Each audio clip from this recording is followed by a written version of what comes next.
Bienvenue, bonjour à tous et bienvenue à notre petit live. Bonjour et bienvenue à notre petit live. Comme annoncé, je vais vous prier de partager le petit direct. Il est 15 heures, passé de 15 minutes à Ikalan Minkoul. Vous m'excuserez, je suis sur une chaise Transvaal qui bascule un peu. Je vous ai annoncé ce direct donc pour 15 heures, mais avec un petit retard de 15 minutes, nous l'entamons. Il est donc 15 heures passées de 15 minutes en France. Il est 14 heures passées de 15 minutes à Ekalan Minkoul, mon village natal. Il est probablement, je ne sais pas quelle heure en Côte d'Ivoire. Aujourd'hui, je vais prendre la parole pour pas répondre. Moi, je ne réponds pas à nos frères ivoiriens, mais pour essayer de faire de la pédagogie et de leur expliquer un certain nombre de faits. Voilà. Je vais vous prier donc de partager le direct parce qu'aujourd'hui, nous devons faire l'unité autour du Cameroun parce que nous allons nous adresser à nos concitoyens de la Côte d'Ivoire. Et je salue comme ça tous ceux qui me suivent en Côte d'Ivoire depuis la lagune des Briers. Voilà. Aujourd'hui, nous n'allons pas parler de Mpombia, d'Akeremuna, de Kamto, des Ekang, de Bamileke. Non. Nous allons un peu causer avec nos frères de la Côte d'Ivoire, les Ivoiriens. Parce que depuis un certain temps, il m'a été donné de constater une certaine agitation de la part de nos concitoyens ivoiriens qui sont certes dans le continent africain, mais du côté de l'Afrique de l'Ouest. Et je vais devoir un peu rétablir des éléments factuels, et pas la vérité, mais le contexte, des éléments contextuels. Alors sur ce, mesdames et messieurs, je vous souhaite un bon dimanche. Nous sommes donc précisément le dimanche 10 août 2025. J'ai le cardio, j'ai le temps, je suis en vacances. Comme je vous l'ai dit, depuis quelques jours, depuis début août, je ne reprendrai qu'en septembre. Donc j'ai le temps. Nous sommes le 10 août 2025. Je vais essayer de recadrer un peu, de remonter les bretelles à nos concitoyens de la Côte d'Ivoire. Alors partageons le direct. Si vous connaissez certains de nos frères et sœurs de la Côte d'Ivoire, vous leur transmettrez ce direct. Et je salue donc comme ça mes quelques followers du côté de la Côte d'Ivoire, parce que j'en ai aussi. Tout comme je m'excuse auprès de certains de mes frères ivoiriens, avec qui je me retrouve souvent. On a des très bonnes relations, les Papis, les Naki, les Oukou. C'est des amis à moi avec lesquels je partage souvent des beaux moments ensemble. Et on dit souvent chez nous que qui aime bien, châtie bien. Voilà. Donc, je vais essayer de répondre à nos frères de la Côte d'Ivoire qui pensent faire du Cameroun leur paillasson. Voilà. Les Ivoiriens ont la force de la pensée. Bon, on verra bien la pensée. Bon, voilà. Jolie Mati, bonjour, merci. Nicolo Wona, merci, bonjour, bon après-midi. J'attends que le direct soit sécurisé et qu'on le partage au maximum. Voilà. C'est quoi la pensée? C'est quoi la pensée, monsieur AKS Kede? Vous faites certainement une confusion avec l'émotivité, la compulsivité et ce qu'on appelle la réactivité. Ils sont réactionnaires. Justement, lorsque on privilégie la pensée, on ne résout toujours pas les problèmes par la baïonnette.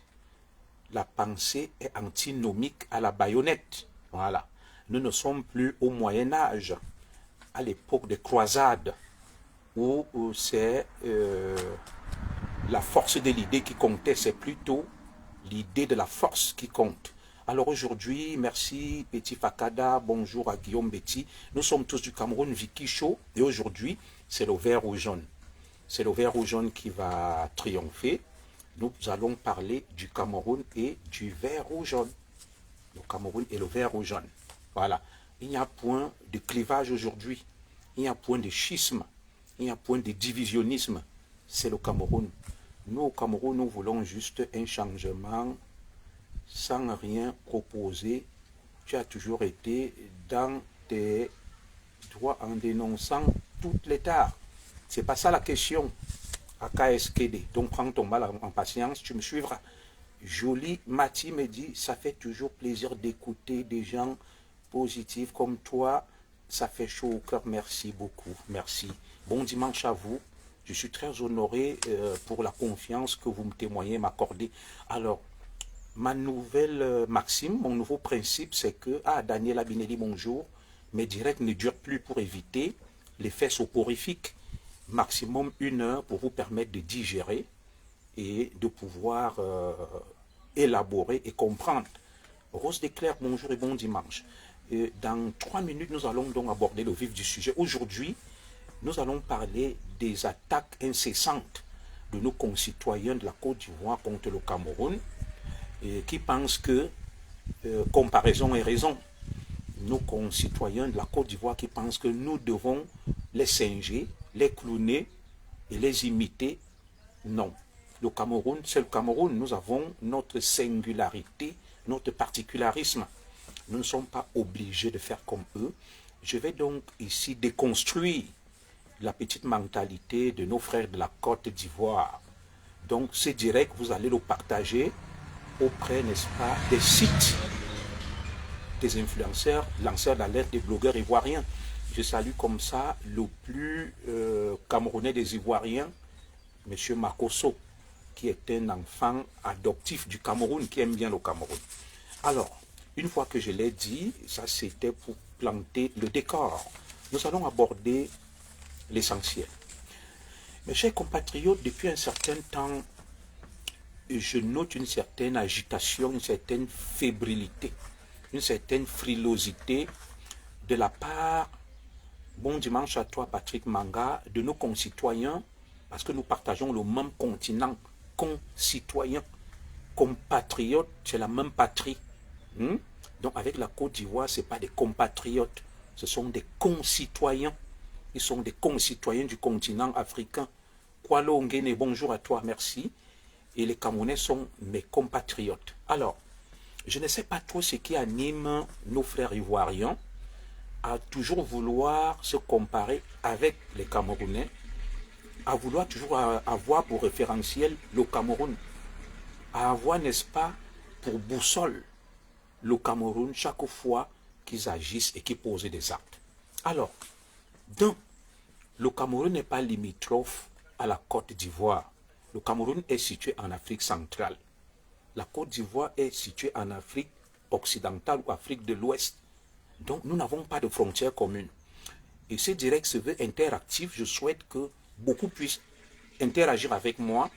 Si je me trompe, je n'ai pas la science infuse, vous pourrez me corriger ou alors vous pourrez apporter des éléments susceptibles, n'est-ce pas, d'éclairer les lanternes de tout ce qui nous écouteront et qui nous suivront. Et je vais vous prier donc sur ce de partager ce direct auprès de la communauté ivoirienne. Mes frères ivoiriens, mes sœurs ivoiriennes, nous n'avons pas une frontière commune. La Côte d'Ivoire est en Afrique de l'Ouest. Nous sommes en Afrique centrale, dans la zone équatoriale. Alors déjà, on aime dire chez nous, les Bétis, les Manguissa, que on n'est pas limitrophe, donc la sorcellerie ne traverse pas la rivière. D'où vient-il que, dès que nos concitoyens de la Côte d'Ivoire veulent parler, veulent agir, veulent se mettre en exergue, ils vont toujours faire allusion au Cameroun? Je n'ai jamais compris cela. Qu'est-ce qui pourrait expliquer ce complexe-là? Qu'est-ce qui pourrait expliquer ce complexe de nos frères de la Côte d'Ivoire? C'est vrai. J'ai des amis ivoiriens qui m'ont dit que désormais, ils craignent, n'est-ce pas, un envahissement d'une certaine composante sociologique du Cameroun qui, de plus en plus, s'installe en Côte d'Ivoire. Ils m'ont dit que désormais, il y a près de 70 000 Camerounais installés en Côte d'Ivoire, sachant que, je vais vous donner des chiffres. La Côte d'Ivoire a une population d'environ 30 à 32 millions d'habitants. Les étrangers en Côte d'Ivoire sont à peu près 5 à 6 millions. Donc le tiers de la population ivoirienne. Donc la Côte d'Ivoire est un pays qui est en passe d'être supplanté par les étrangers.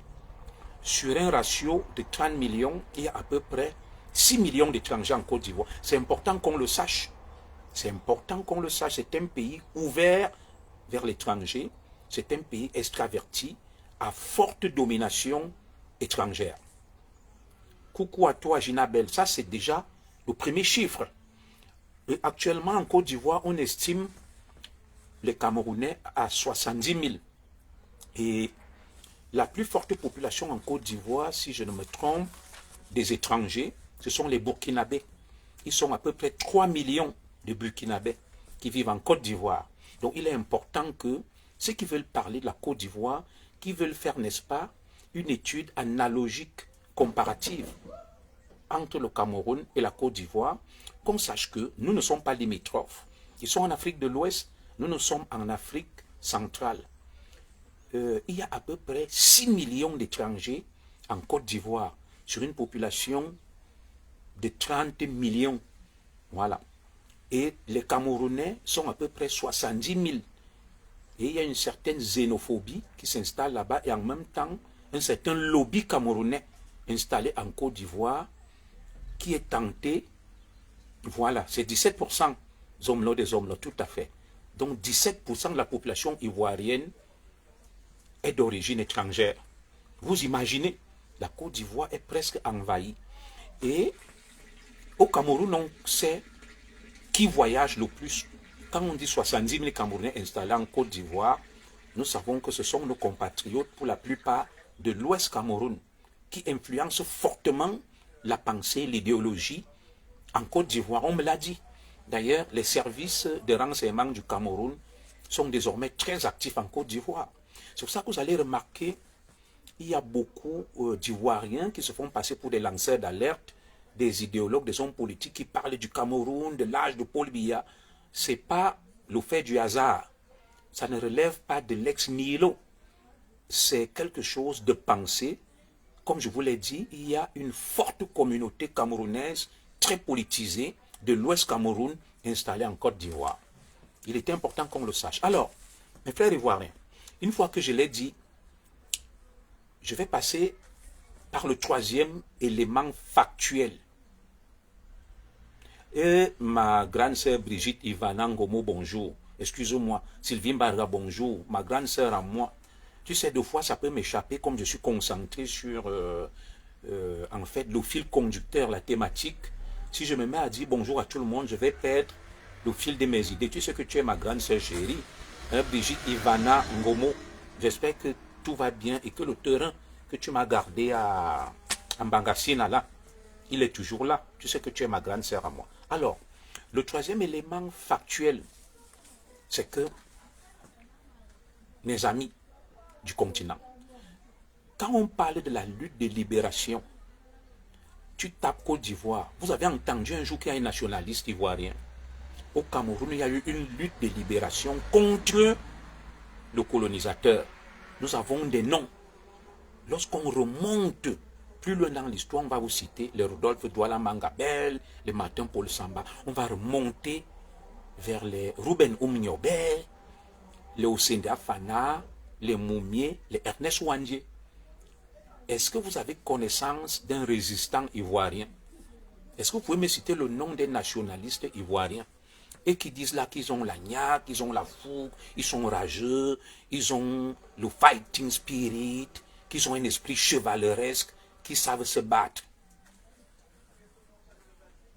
Dites-moi, citez-moi le nom d'un seul nationaliste ivoirien qui s'est battu et qui a combattu le colonisateur. Je n'en connais pas. On connaît juste Félix Houphouët-Boigny, qui en 1959 est devenu le premier ministre de la Côte d'Ivoire autonome, en 1960 le président. Et vous savez qui a dirigé la Côte d'Ivoire autonome? Je vais vous donner son nom.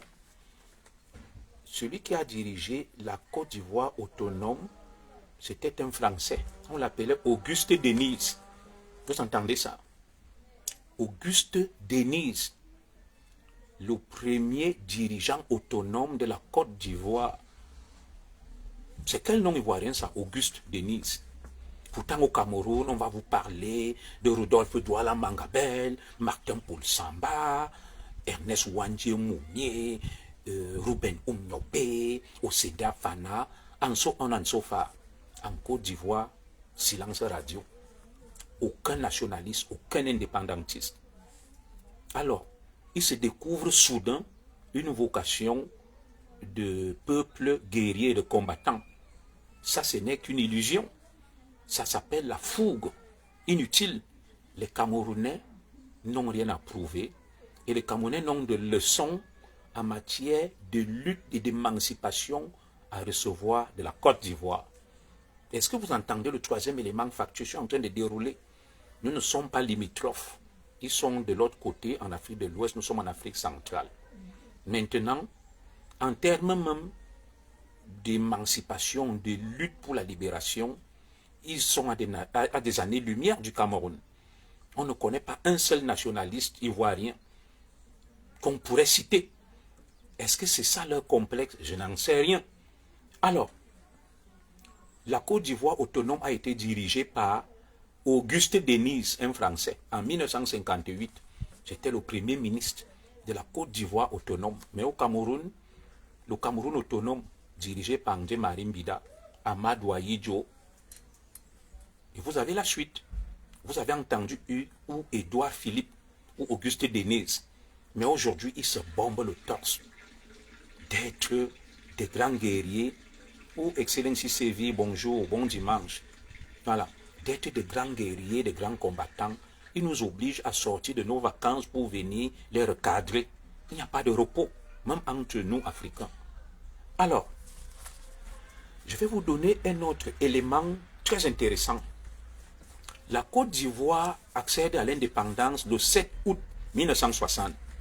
Vous avez vu les images d'Alassane Ouattara à Bouaké fêtant l'indépendance, l'anniversaire de l'indépendance de la Côte d'Ivoire. Donc la Côte d'Ivoire accède à l'indépendance le 7 août 1960. Chronologiquement, c'est important. Vous êtes du continent, non? Écrivez-moi là. Le Cameroun a accédé à l'indépendance en quelle année? Écrivez là, vous mettez la date. Et je vais vous démontrer quelque chose sur le plan historique. Vous allez comprendre pourquoi la Côte d'Ivoire accède à l'indépendance après le Cameroun. Bonjour à toi, Irène Debenga. Écrivez-moi là la date à laquelle le Cameroun a accédé à l'indépendance. Je vous ai donné celle de la Côte d'Ivoire, parce qu'il parle beaucoup et pour rien. La Côte d'Ivoire accède à l'indépendance le 7 août 1960. Les continentaux, mettez-moi la date d'accession du Cameroun à l'indépendance là. Le janvier 1960, très bien. Ajoutez le 1er janvier, 1960. C'est important. Bonjour à toi, Chic Queen. Le Cameroun accède à l'indépendance le 1er janvier 1960. La Côte d'Ivoire accède à son indépendance le 7 août 1960. Qu'est-ce qui explique que le même colonisateur que nous avons eu, la France, libère vite le Cameroun, mais continue à contrôler la Côte d'Ivoire? À votre avis? À votre avis? Pourquoi? Vous voyez que je vous donne des éléments factuels. Merci, Madame Zoko. Oh là là. Du bon jus. Et moi, j'aime le maison. Voilà. Vous voyez, moi, je ne suis pas dans les discussions, les débats du quartier où on parle par émotivité, par compulsivité. Le Cameroun accède à l'indépendance avant la Côte d'Ivoire. Pourquoi? Parce que le Cameroun est un peuple de guerriers.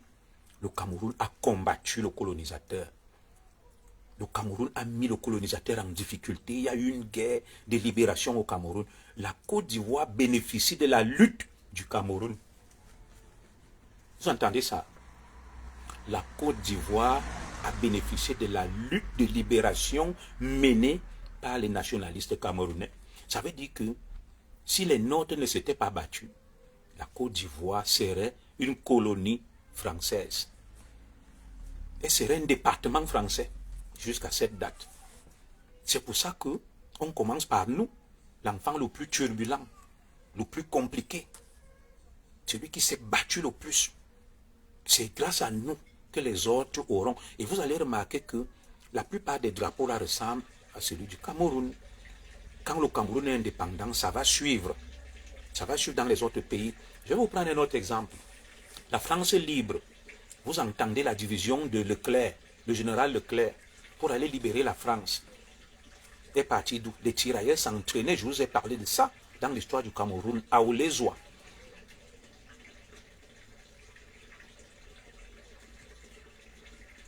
Voilà, à Oulézois. Sous les Youssouf, merci, bonjour. D'ici peu, le régime en place va libérer. C'est très bien. Toi aussi, tu vas être libéré. Bonjour et bon dimanche. Bonnet Vio, ces influenceurs et activistes installés partout dans le monde qui passent leur temps à peindre notre pays en noir paieront le prix fort. Merci. Ah, on est tous des Camerounais.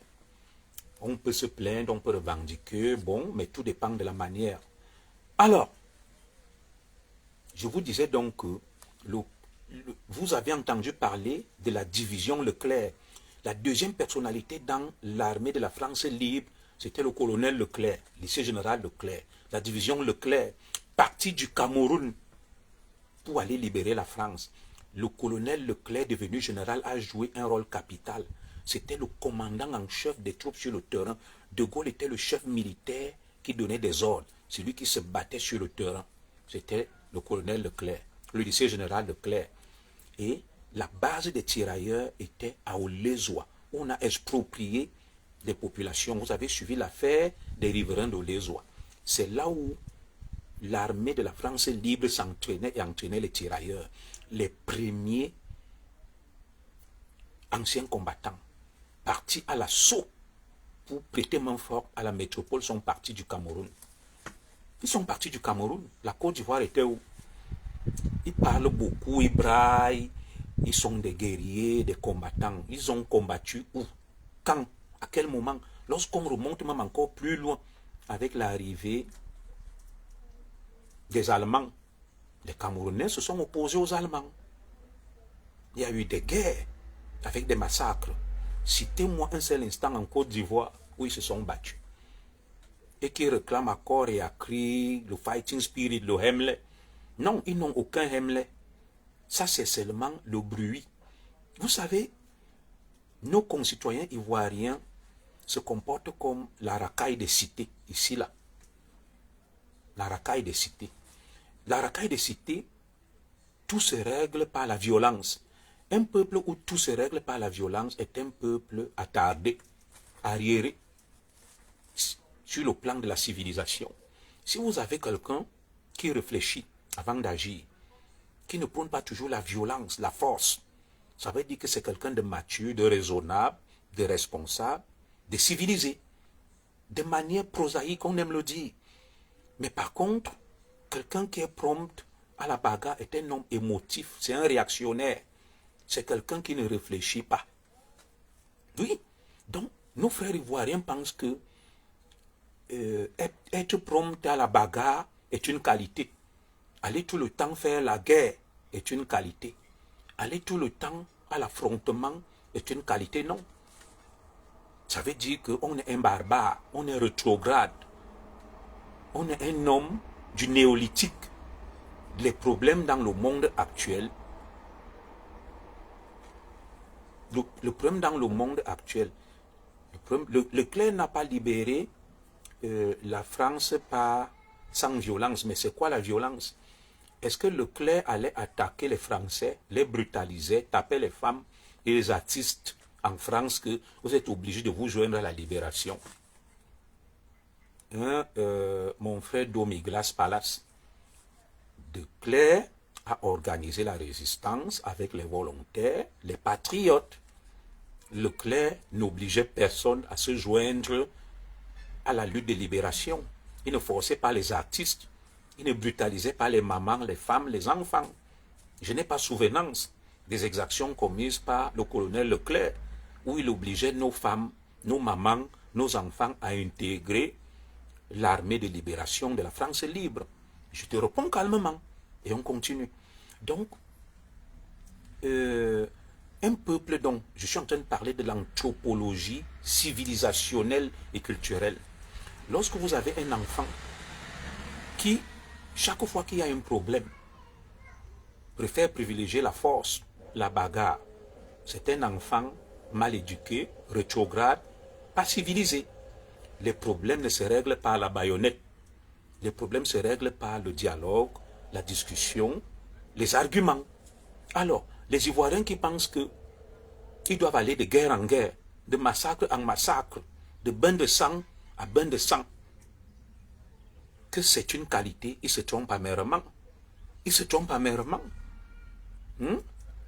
On n'éprouve aucune, on n'a aucune fierté, aucun honneur à verser le sang des siens. D'ailleurs, j'aime m'inspirer d'un de leurs hommes politiques, on l'appelle Pascal Affi-N'Guessan. Pascal Affi-N'Guessan déclare, je cite, ouvrez les guillemets, un leader, c'est celui qui évite l'abattoir à son peuple. Ce nom est un nom ivoirien, ce n'est pas un nom camerounais. Pascal Affi-N'Guessan. Je ne sais pas pourquoi les Ivoiriens n'écoutent pas Pascal Affi-N'Guessan. Pascal Affi-N'Guessan leur dit, un vrai leader, c'est celui qui évite l'abattoir à son peuple. Pascal Affi-N'Guessan n'est pas camerounais. Alors, les Ivoiriens, les écorchés vifs de la Côte d'Ivoire, qui pensent que tout doit se résoudre par la force, par la violence, par la guerre, ce sont tout simplement des racailles. Ce sont des frères rétrogrades qui vivent dans le néolithique et le Moyen-Âge. C'est un peu comme les racailles que nous avons ici, en Occident, et en France particulièrement. Dans ce qu'on appelle les cités. Je vais répondre pour la dernière fois à mon frère Domiglas Palace. Le Cameroun est une dictature féroce, vrai ou faux? Alors, dans une dictature féroce, Maurice Kamto parle et s'exprime librement. Il dit le combat continue. Les extrémistes américains insultent Paul Biya. Ils sont libres. Ils ont des journaux Equinox, le Messager, le Jour. Alors, va en Corée du Nord. Tu insultes Kim Jong. On l'appelle Kim Jong qui est là. Voilà une vraie dictature. Kamto Maurice, chaque jour, dit qu'il est président. Il prononce des discours comme Paul Biya. Dernièrement, il a dit le combat continue. Il a insulté le Conseil constitutionnel. Va en Corée du Nord. Va en Corée du Nord. Je vais plus te répondre. Tu dis du mal de Kim Jong. Tu dis que tu es président. Tu critiques la Corée du Nord. Tu vas voir ce qu'on appelle la vraie dictature. Vous devrez être fiers. Le Cameroun n'est pas une dictature. Ça peut être un régime autoritaire qui se protège, mais ce n'est pas une dictature. Va en Russie chez Vladimir Poutine. Tu parles de Vladimir Poutine, même à l'étranger, il tue. Je vous donne des exemples. Allez en, comment on appelle l'autre là? Dans le Caucase, chez Kadyrov. En France, on gifle le président et rien ne se passe très bien. Et pour toi, gifler un président est un bon exemple. Voilà donc un raisonnement mtchoumesque. C'est-à-dire, il vient et te dit que son voisin tape sa femme nuit et jour. Et il s'inspire de l'exemple du voisin qui tape sur sa femme nuit et jour, que c'est un bel exemple. Celui qui a giflé le président Macron, est-ce qu'on l'a laissé? La police l'a attrapé, l'a plaqué au sol, l'a menotté, on l'a condamné, il a été en prison, il a fait au moins 6 mois. C'est pour ça que j'aime dire que mes frères ne réfléchissent pas. Voilà. Mes frères ne réfléchissent pas. Tu m'as dit une dictature, tu vas en Corée du Nord. C'est pour ça que j'aime dire que vous êtes bête. Au Cameroun, on te donne 7 ans de prison pour avoir eu l'intention de marcher. Et tu sais qui a rédigé Domiglas Palace, mon frère Mtchoum. Je vais très vite le laisser parce que les Mtchoum n'aiment pas la vérité. Dès que tu abordes un sujet pour déconstruire les choses, ils vont à gauche, ils vont à droite, c'est pour faire diversion, pour que tu ne puisses pas éclairer les lanternes des gens. Alors, il me dit, au Cameroun, on te donne 7 ans de prison pour avoir eu l'intention de marcher. C'est Maurice Kamto qui a rédigé ça. Votre Dieu, votre guide, votre gourou, votre leader. Le nouveau code de procédure pénale a été rédigé par Maurice Kamto, qui criminalise la marche. Au lieu de venir me faire la remarque, va faire la remarque à Kamto, que grand, comment toi-même tu as, puisque c'est le cabinet proche de Kamto qui a gagné, le marché de proposer un nouveau code de procédure pénale au Cameroun. Voilà. Et ce nouveau code de procédure pénale, c'est lui qui condamne l'intention de marcher à 7 ans rédigé par Maurice Kamto. Quand toi tu viens accuser Paul Biya, tu m'accuses, va plutôt demander des comptes à ton libérateur, à ton guide Maurice Kamto, que grand. Pourquoi toi-même aussi tu as rédigé un tel code de procédure pénale? C'est pour ça que je dis que je ne comprends pas vos contradictions. Vous êtes tellement incohérents. Kamto est le libérateur, mais c'est le même Kamto qui vous crucifie, qui est votre bourreau, qui rédige ces lois qui vous condamnent, mais vous venez me demander des comptes. Quand il allait rédiger ces lois, je n'étais pas avec lui. Donc, vous voulez faire diversion, on revient sur le sujet. Oui, c'est un raisonnement mechumesque, à la con. Excusez-moi, ils sont compulsifs et émotifs. Ils sont à gauche, ils sont à droite, ils sont incohérents comme Kamto lui-même. Ils manquent de logique. Ils sont boulga-boulgui. Alors, nous continuons en disant parce qu'il veut nous détourner de l'objectif. Et on va déconstruire cet autre raisonnement mechumesque qui dit que, regardez la Côte d'Ivoire, vous n'avez pas honte. Le Cameroun, vous ne vous soulevez pas. Non, nous allons déconstruire ça. Où je salue Aline Fokungono. Voilà. Dans leur chefferie à l'ouest, y a-t-il la liberté? Merci. C'est ma sœur Bamileke qui parle la Foku. Ils disent qu'il n'y a pas la liberté au Cameroun, mais il n'y a aucune liberté. Aucune liberté dans les chefferies traditionnelles. Vous n'avez pas de terre. Les chefferies traditionnelles à l'ouest, vous ne parlez pas. Le chef est un dieu. Commencez d'abord par démocratiser vos chefferies traditionnelles. Commencez par... Je n'ai jamais dit que Biya est un dieu. Tous ceux qui me savent que j'ai critiqué le président Biya. Tu vas sur ma page, tu vas voir. C'est vous qui êtes bête. Le raisonnement, tu viens me dire que l'intention de marcher, ça a été rédigé par Kamto, qui veut être président, qui veut vous sauver. Donc si tu as des comptes à demander à quelqu'un, c'est à Kamto, ce n'est pas à moi. Voilà. Donc je continue en disant que ce petit discours de nos frères de la Côte d'Ivoire, qui est appuyé par nos compatriotes extrémistes Bamileke pro-Kamto, qui veulent ce qu'on appelle un effet boule de neige, un effet d'entraînement, pour que comme les Ivoiriens marchent, hurlent, braillent, que les gens le fassent aussi au Cameroun pour Kamto. Je viens de vous démontrer que les Ivoiriens n'ont aucune histoire de guerriers, de combattants en matière d'émancipation. C'est un peuple mauviette. Les Camerounais ont connu les affres de la guerre, de la lutte pour l'émancipation, et on connaît des nationalistes camerounais. Et le Cameroun a été indépendant avant la Côte d'Ivoire. Preuve s'il en était encore besoin que le Cameroun, n'est-ce pas, est le pionnier en matière de lutte pour l'émancipation. Et la Côte d'Ivoire a bénéficié de la lutte menée par le Cameroun. Je vais vous donner des arguments encore plus pugnaces, plus corrosifs. Et notre frère Domiglas Palas va se taire. Alors, une fois que j'ai parlé de l'histoire politique des deux pays, vous voyez le fossé qui est entre le Cameroun et la Côte d'Ivoire. Je vais aborder un autre aspect très important, les ethnies. Les ethnies. En Côte d'Ivoire, il y a 60 ethnies regroupées en 4 grands groupes socio-culturels. 60 ethnies, 4 grands groupes. Au Cameroun, il y a plus de 250 ethnies. Le Cameroun n'est pas la Côte d'Ivoire. Alors, je vous cite. Les 4 grands groupes en Côte d'Ivoire sont, le premier groupe, c'est les Mandés. Les Mandés sont constitués des Mandingues, des Malinké, des Bambara, des Dioula et des Foula. Donc, Cameroun, 250 ethnies, Côte d'Ivoire, 60. Et les 60 ethnies de la Côte d'Ivoire se regroupent en 4 groupes. Premier grand groupe, les Mandés. Les Mandés constitués des Mandingues, des Malinké, des Bambara, des Dioula et des Foula. Deuxième grand groupe, les Krou, que sont les Bété. Les Bété de Gbagbo, ceux qui s'agitent beaucoup là, et des Mangoué. Le troisième grand groupe, ce sont les Gou. Dans ce groupe, on retrouve les Sénoufo, les Lobi. Et le quatrième groupe, les Akans de Mewe. Ce sont les plus nombreux. On les appelle les Baolés et les Ébriés. Donc, 60 ethnies regroupées en 4 grands groupes. Le groupe des Mandés, constitué des Malinké, des Bambara, des Diola, des Fula. Il y a le groupe des Krou, constitué des Bété, des Mangoué. Bonjour à toi et Joa Ndengue.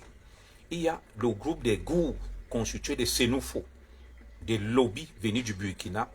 Et il y a le groupe Akan, c'est le groupe le plus nombreux, les Baolés, les Ébriés. Alors, je vous donne des pourcentages. Vous allez comprendre quelque chose. C'est qui s'agite beaucoup en Côte d'Ivoire. Les Sénoufos représentent 9% de la population ivoirienne. Les Malinké, 8% de la population ivoirienne. Les Baolés, 6%. Les Yakuba et les Bété, 5%. Alors, le groupe qui s'agite le plus en Côte d'Ivoire, ce sont les Bété de Barbeau. Ils sont à peine, et un peu les Baolés, 5%. Les Baolés sont les plus nombreux. Alors, allez donc chercher l'erreur. Les Bété se comportent exactement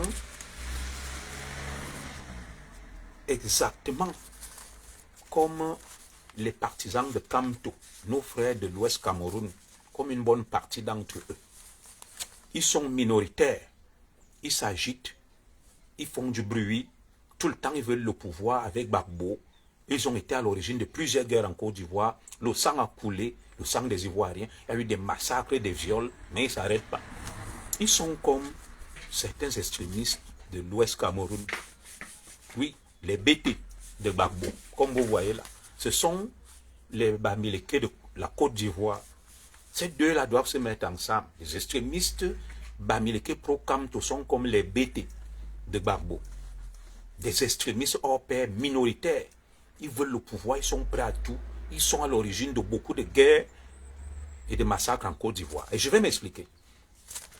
Vous les Camerounais, pro-Kamto, qui essayez de prendre la Côte d'Ivoire en exemple, je vais vous citer quelques chiffres. Houphouët-Boigny est né en octobre 1905.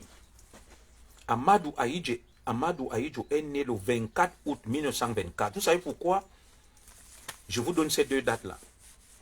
Houphouët-Boigny est né en 1905. Amadou Ahidjo est né en 1924. Soyez très attentifs. Oui, j'ai la punk. J'ai la punk. Ou les mots, mon frère. C'est la coiffure de l'heure, hein, la punk. Alors, Houphouët-Boigny, revenons à l'essentiel, pas de distraction, est né en 1905. Ahidjo, premier président du Cameroun, est né en 1924. Alors, Houphouët-Boigny va mourir au pouvoir âgé de 88 ans. Vous entendez ça? Portant les couches, paix à son âme. Je n'ai rien après le patriarche et doyen Houphouët-Boigny. C'est la mort qui a enlevé Houphouët-Boigny du pouvoir. Âgé de 88 ans, fini portant des couches. Il est mort président. Les Ivoiriens disent que Paul Biya est trop vieux, qu'on devrait avoir honte. Mais ils n'ont jamais eu honte d'Houphouët-Boigny. Allez me biper les Ivoiriens là, qui viennent suivre le direct là. Et que mes amis Ivoiriens me comprennent. Houphouët-Boigny est mort président à 88 ans. Ça veut dire que c'est la mort qui a enlevé Houphouët-Boigny du pouvoir. Les Camerounais ne sont pas venus leur dire à l'époque, regardez, vous avez un vieux président, il est vieux, il porte les couches, il fait ceci. 88 ans, né en 1905, il accède au pouvoir en 1960, il meurt en 1993, il passe 33 ans au pouvoir comme président Houphouët-Boigny. Alors, Amadou Ahidjo, né en 1924, Ahidjo va mourir à 65 ans et Ahidjo va céder le pouvoir à 58 ans en novembre 1982. Donc, Ahidjo, petit frère d'Houphouët-Boigny, en âge, né en 1924, accède au pouvoir en 1960 comme Houphouët-Boigny. Il y a un gros écart d'âge. Ahidjo, qui est plus jeune qu'Houphouët-Boigny, démissionne en 1982 et remet le pouvoir à Paul Biya. Comme vous aimez l'appeler, Paul Biya, toujours Shoga. Il remet le pouvoir à 58 ans. Ahidjo. Houphouët, le vieux, né en 1905, quand son petit frère Ahidjo remet le pouvoir, Houphouët est toujours là. Houphouët, c'est la mort qui va l'enlever du pouvoir. La mort. En 1993, âgé de 88 ans, il ne marchait plus, il portait les couches. Paix à l'âme d'Houphouët Boigny. C'est un patriarche, je le respecte. À quel moment les Camerounais sont venus vous dire, regardez-moi ça. Des faibles Ivoiriens, votre vieux président, Houphouët Boigny, il est âgé de 88 ans, nous avons eu Ahidjo. Vous voulez le débat, voilà le débat. Moi, je vous donne les arguments. Vous n'avez pas besoin de crier, de hurler devant les Ivoiriens. Vous les assommez avec ce que je vous dis là. Que Ahidjo, né en 1924, il accède au pouvoir la même année qu'Houphouët Boigny en 1960. À l'âge de 58 ans, Ahidjo démissionne et passe la main. Houphouët Boigny, un vieux des vieux, né en 1905. Quand Ahidjo démissionne, alors qu'ils ont accédé au pouvoir la même année, lui, il continue. Mais lui continue. À quel moment les Camerounais sont venus dire aux Ivoiriens que vous n'avez pas honte? Un vieux vous dirige, notre jeune président Ahidjo. Et Ahidjo remet le pouvoir à un jeune, Paul Biya jeune. Le vieux Houphouët est là. Paul Biya né en 1933. Houphouët Boigny aurait pu être son père. Ils deviennent des collègues. Houphouët Boigny né en 1905. Houphouët Boigny meurt à 88 ans, étant président, portant des couches, il ne parlait plus. Où étaient les Ivoiriens qui nous donnent des leçons là que vous n'avez pas honte? Regardez un peu Mbia. Regardez un peu Mbia. Pourquoi les Ivoiriens, à ce moment, n'ont pas eu un sursaut d'orgueil que ce vieux de 88 ans, nous allons le chasser du pouvoir? Et ils disent que Paul Biya. Vous voyez?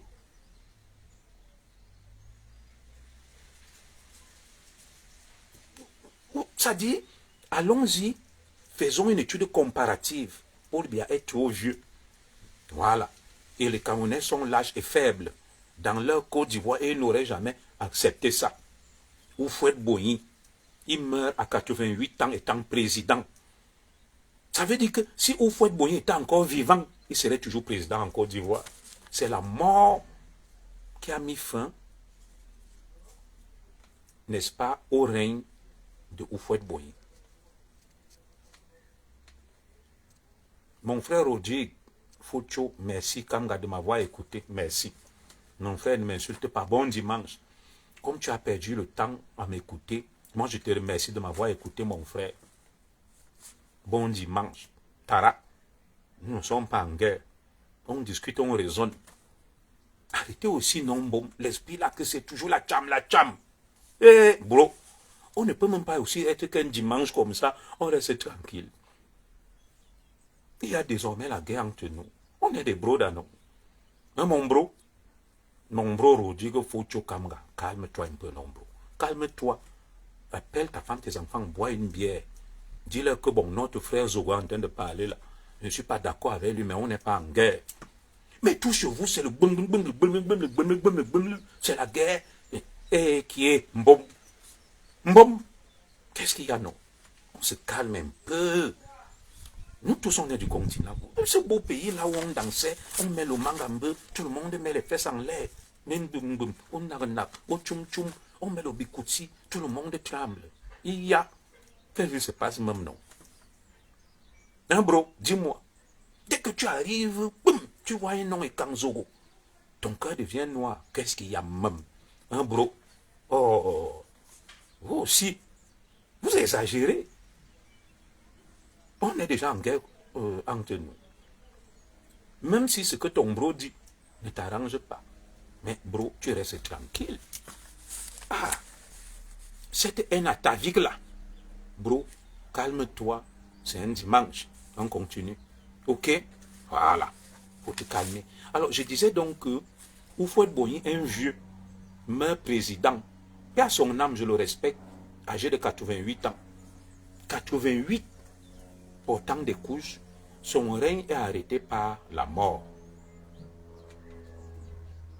Oui, d'ancien temps, on était tranquille, joli mati. On dansait, on faisait nos trucs, on aimait les feintes de Fête Mba, de Tchoutang, on avait les Jonke Bonaventure, de Johnny Rep, de Omam. Et maintenant, la haine, la sorcellerie, les cœurs sont noirs. Mes frères, quand tu vas même devenir président, tous les Bamileke vont devenir riches, ils vont plus travailler, l'argent va couler à flot à l'ouest. Arrêtez-moi ça. Arrêtez-moi ça. Le Cameroun est si mauvais, une dictature, comme Kim Jong. Mais beaucoup de nos frères de l'Ouest s'enrichissent, sont des milliardaires. C'est bizarre quand même. Ils sont prospères dans un Cameroun des méchants, des tribalistes et quand. Donc arrêtons ça les frères, pour rester tranquille. Arrêtez votre folie là. Arrêtez de vous comporter comme des racailles, des quartiers et tout ça là. Le Cameroun est un grand pays où on est calme, posé, raisonnable, des intellectuels, on est fiers du Cameroun, de notre rayonnement dans le monde.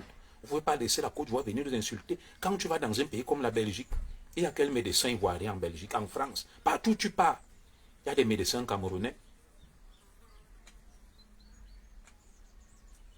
Oui, c'est même à cause de Facebook, si je suis d'accord avec toi, hein. Mon frère Ndjike Mbianda, c'est à cause de Facebook qu'il y a cette aide. Mais tu vois le rayonnement du Cameroun en Allemagne, en Belgique, en France. Les médecins, les ingénieurs, les Ivoiriens sont toujours en train de parler. Pourquoi à ce niveau-là, ils ne viennent pas faire des comparaisons? Chaque fois que moi je vais ici dans un cabinet médical, s'il y a 5 médecins là, un est camerounais. En Belgique, on m'a dit qu'il y a plus de 1000 médecins camerounais. Oui, sachons aussi valoriser ce que nous avons en commun. Ce n'est pas parce que nous avons des intérêts égoïstes et subjectifs que nous allons laisser des gens insulter le Cameroun. Ce n'est pas possible. Depuis quand même des petits frères comme ceux de la Côte d'Ivoire parlent devant les Camerounais? Quand on va dans le monde, vous voyez les intellectuels, les scientifiques, les médecins, les ingénieurs, ce sont des Camerounais. Ce sont des Camerounais. Bien qu'en France ici, il y a combien de médecins ivoiriens? Quand on parle vrai. J'aime bien mes frères la Côte d'Ivoire, disons-nous des vérités. Oui. Il y a combien de médecins ivoiriens? Quand on va laisser les Ivoiriens venir insulter les Camerounais, dites-leur ça. Qu'aller en Belgique, il y a combien de médecins ivoiriens? C'est que des Camerounais. En France, en Allemagne, les ingénieurs, les gens qui s'en sortent. Quand vous voyez, mais c'est quel complexe qu'ils affichent. Et vous laissez qu'on insulte le Cameroun parce que vous avez des petits intérêts égoïstes, machiavéliques, qui n'ont même pas de sens. Je suis en train de vous expliquer factuellement que Houphouët-Boigny meurt président âgé de 88 ans, né en 1905. Amadou Ahidjo, né en 1924, rend le pouvoir en 1982, âgé de 58 ans, si je me trompe. Ahidjo quitte le pouvoir âgé de 58 ans et donne le pouvoir à un jeune homme, Paul Biya, qui avait à peine 50 ans. Pourquoi les Camerounais ne sont pas allés moquer les Ivoiriens, les tournant en ridicule que, oui, vous devrez avoir honte, machin. Oui. Nous aussi, on aurait pu leur dire ça, que regardez, notre président né en 1924, Ahidjo, a démissionné à 58 ans. Il a mis un jeune de 48 ans. Vous, Houphouët-Boigny, né en 1900, il est toujours là. Les Camerounais ne sont allés donner aucune leçon aux Ivoiriens. Quand vous tolérez ce genre de choses, quel est même le problème de nos frères ivoiriens? Quel est leur problème? C'est quel complexe qu'ils éprouvent? On n'est pas obligé de faire comme eux. Nous ne sommes pas en concurrence. S'ils ont décidé de boire le sang, de verser le sang de leur et de vivre tout le temps dans des mares de sang, et que la vie en Côte d'Ivoire est une vallée de larmes, nous, on n'a pas fait ce choix.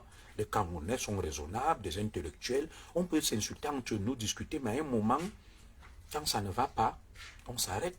Et ils règlent leurs problèmes toujours à l'arme, à la baïonnette. C'est toujours des bains de sang en Côte d'Ivoire. Et les Camerounais vont se lever et venir dire qu'ils admirent le modèle ivoirien. Un modèle où on fait couler le sang des Ivoiriens comme des ruisseaux. Donc il faut que le sang des Camerounais coule comme des ruisseaux. Vous avez vu ce qui s'est passé en Côte d'Ivoire en 2011. Avec le commando d'Abobo, on tuait les mamans, les papas, les enfants. On massacrait des gens. Et c'est ce modèle-là que les gens vont venir présenter, que c'est un référentiel, c'est un exemple.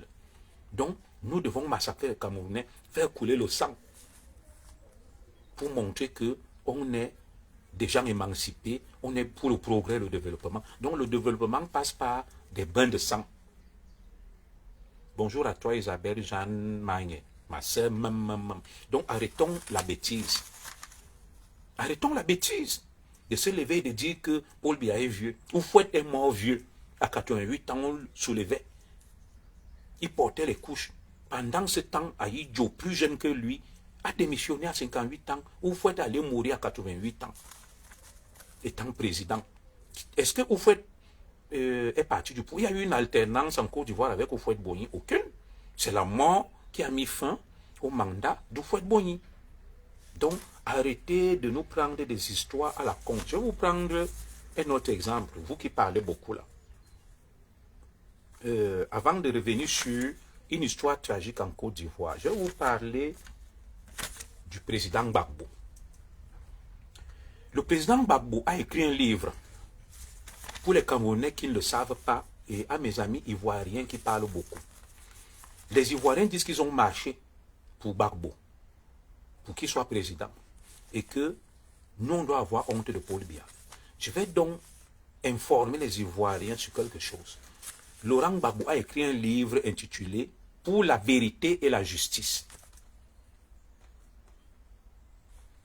Laurent Gbagbo a écrit un livre intitulé « Pour la vérité et la justice ».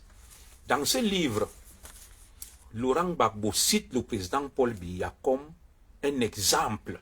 Il dit que l'école de la sagesse doit être ouverte et on enseigne dans cette école de la sagesse africaine la sagesse du président Paul Biya.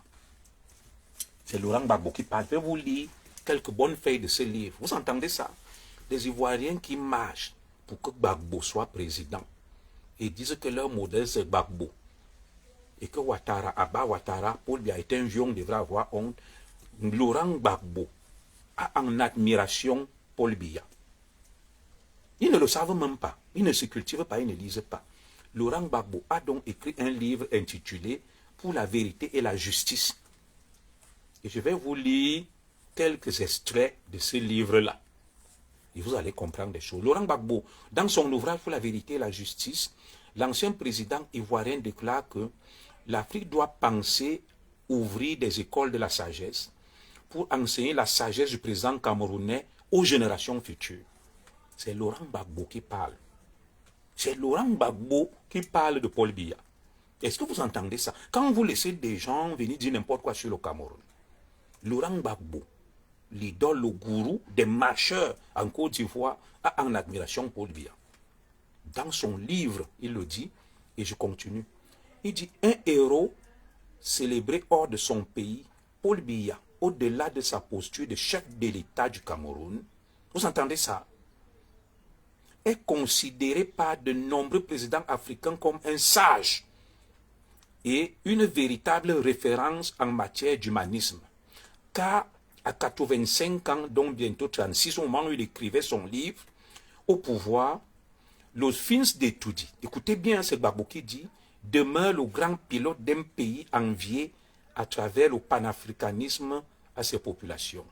En effet, dans son livre autobiographique, dans son livre autobiographique Pour la vérité et la justice, l'ancien président ivoirien Laurent Gbagbo parle de l'humanisme de Paul Biya, qu'il a vécu personnellement pendant la période de la crise dans son pays. Gbagbo dit, le seul président africain qui décrochait mes coups de fil au plus fort de la crise ivoirienne en 2010 n'était nul autre que le président camerounais Paul Biya. L'un des seuls présidents africains qui m'envoyait du soutien lorsque j'étais à la haie, c'est le président camerounais Paul Biya.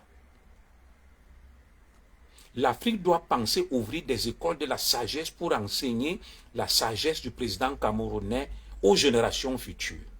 Un héros célébré, en effet, bon, je vais vous lire quelque chose.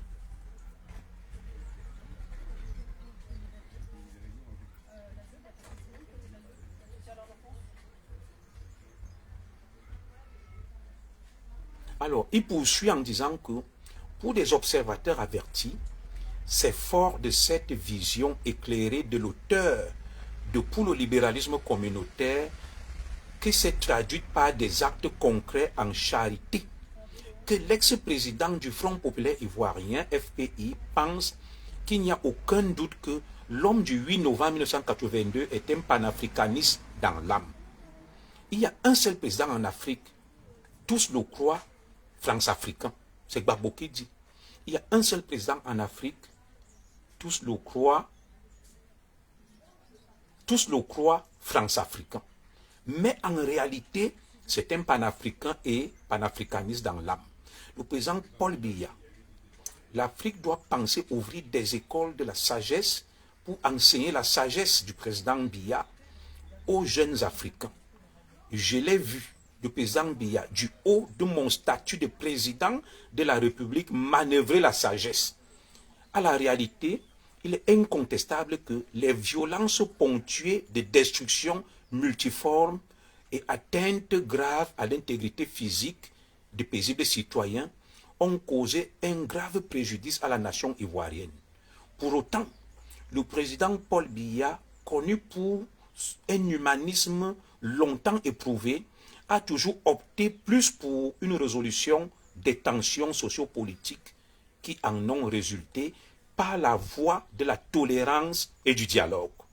D'ailleurs, c'est un secret de polichinelle que le natif d'Nvomaka promeut ces valeurs d'humanisme. Vous entendez ça? Les petits Ivoiriens qui parlent, leur Gbagbo vante Paul Biya pour son humanisme, ses qualités de panafricain, qui préfère la résolution des différends par le dialogue et la tolérance. Oui, au moment où eux, ils prônent la guerre, la violence, ils sortent dans la rue, le sang doit couler. Le président Biya essaie de temporiser, c'est un sage, il évite que le sang des Camerounais ne coule, il règle les problèmes par le calme, la sagesse, la tolérance. Vous retiendrez toujours ceci du président Biya quand les Ivoiriens vous parlent. Le président Biya s'adresse à ses opposants et dit, je cite, « La gesticulation n'est pas un signe de vitalité. Le silence n'est pas un signe de faiblesse.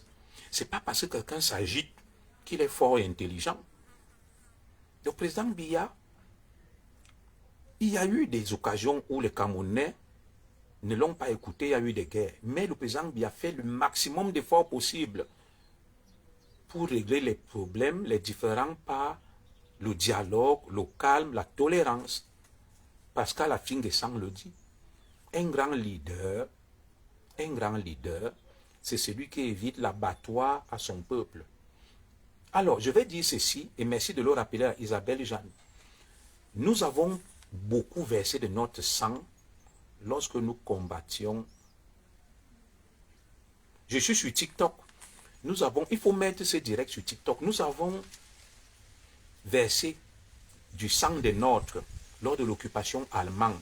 Il y a eu la déportation, des massacres de Bonaberi, de Tougébé, de Toameki par les Allemands, les hommes du major Dominique Hans. Et notre guide Atangnanchama a opté pour le pacifisme, un peu comme la Suisse et l'Allemagne, que les écans et les enfants du Cameroun ne doivent plus verser leur sang n'importe comment. Il y a eu un génocide des écans par les Allemands et des Douala, avec des déportations. On a déporté des écans en Namibie, partout. Oui. Coupe cette partie, tu envoies ça aux Ivoiriens, ma soeur Alphonsine BTB. Tu es ma soeur, même ma soeur adorée. Alors, les gens racontent n'importe quoi. Je viens de confondre tous les Ivoiriens. Ils suivent Gbagbo. Ils marchent pour Gbagbo. Gbagbo dit que son modèle, c'est Paul Biya. Allez leur dire ça. Que c'est un panafricain, le seul qui l'appelait, qui le soutenait, alors que tous les présidents avaient peur quand Sarkozy l'a déporté à la haie. Où était le courage donc des autres? Où était leur courage? Les Camerounais sont faibles. Qui a soutenu Gbagbo plus que les Camerounais lorsqu'il était à la haie? Les Camerounais préfèrent résoudre leurs différends par le dialogue, la tolérance. On a des grandes gueules, on peut parler beaucoup, mais lorsque on se rend compte que c'est en train d'aller trop loin, on se calme. C'est ça qu'on appelle l'intelligence, la sagesse. Je vous dis que Gbagbo, dans son livre lui-même, il écrit, vous allez vérifier pour la vérité et la justice que Paul Biya est un exemple de sagesse. Des écoles doivent être ouvertes pour enseigner la sagesse de Paul Biya. Un homme qui a évité des bains de sang, des massacres à son peuple. Mais les Ivoiriens viennent vous dire que nous sommes faibles parce que le sang ne coule pas chez nous. Nous sommes faibles parce qu'on ne sait pas faire la guerre. Est-ce qu'on fait la guerre avec ses frères? Les Camerounais ont fait la guerre. On a fait la guerre avec les Allemands. On a fait la guerre avec les Britanniques et les Français. On a eu des morts. On a eu des morts. Et nous avons expérimenté la guerre. On n'a dit plus jamais ça. Lors même de la lutte de libération, il y a eu des massacres. La guerre au Cameroun. Pendant ce temps, les Ivoiriens étaient des soumis. Ils suivaient la France. Ils sont fiers qu'on appelle Abidjan Petit Paris. Tout en Côte d'Ivoire appartient à la France. Tout. Donc ils veulent se libérer de Ouattara. Et ils n'arrivent même pas à se libérer déjà de l'impérialisme de la France. Ils disent qu'ils sont libres. Quelle liberté? Quelle liberté? Vous avez quelle liberté? Tout en Côte d'Ivoire appartient à la France. La France a plus de 50% de l'économie ivoirienne en main. Tout est entre les mains de la France. Vous levez, vous parlez aux Camerounais. Vous avez vu la fête nationale à Côte d'Ivoire. Les chars français défilent. Les militaires français défilent en Côte d'Ivoire. Mais ils viennent donner des leçons au Cameroun. Soyons sérieux quand même. Vous voyez les généraux qui sont en Côte d'Ivoire. Les généraux qui sont en Côte d'Ivoire. Quand je n'ai rien après Chérif Ousmane, le chef d'état-major, bonjour à toi, ma grande sœur Angélique Amougou. Le chef d'état-major de l'armée ivoirienne, l'armée de terre, Chérif Souleymane, l'ancien chef rebelle de Bouaké. Vous pensez que celui-là peut être général au Cameroun? Celui-là, c'est un chef de guerre. Tout ce qu'on peut faire, c'est qu'on peut le nommer adjudant-chef pour diriger une unité du BI. Quand vous voyez des gars qui dictent la loi en Côte d'Ivoire, les IB, Ibrahim Traoré, les shérifs Souleymane, mais au Cameroun, ce n'est pas possible. Un mec comme Robert Gueye, il allait faire comment pour prendre le pouvoir au Cameroun? Soyons sérieux. Le Cameroun n'est pas la Côte d'Ivoire. Nous ne sommes pas vos égaux, les gars. Arrêtez ces petits bruits-là. Je dis vos dirigeants, même Ouattara en admiration, Paul Biya. Vos jeunes leaders, les Blégoudés, ils viennent au Cameroun s'abreuver. S'abreuver. Donc les gens laissent tout le monde insulter le Cameroun. Ce n'est pas parce qu'on a d'autres chats à fouetter. Et je me dis que bon, les frères ivoiriens, bon, ce n'est pas trop ma priorité. Mais si vous voulez des arguments, je viens de vous en donner pour leur répondre. Vous allez suivre ces directs et le suivre. On ne va pas les laisser venir vilipender le Cameroun comme ça. On n'est pas devenu la risée même des va-nu-pieds. On n'est pas le paillasson des autres. Donc, voilà des exemples massus que je vous prends du livre de Gbagbo lui-même. Maintenant, je vais vous donner d'autres arguments. Écoutez-moi très bien. Le fait que les Camerounais soient sages laisse Paul Biya. Paul Biya est âgé. Il partira. C'est un sage. Le Cameroun ne s'arrête pas avec Paul Biya. Nous n'allons pas aller violer nos femmes, tuer nos enfants, massacrer nos vieillards pour montrer aux Ivoiriens que nous avons la testostérone. Non. La guerre, ce n'est pas entre nous. Chaque jour, il y a la guerre en Côte d'Ivoire. Chaque jour, le sang coule en Côte d'Ivoire. Chaque jour, on change de dirigeants en Côte d'Ivoire. Ça fait combien de présidents? Houphouët-Boigny, Henri Konan Bédié, Robert Gueye, Laurent Gbagbo, Alassane Ouattara, 5 présidents.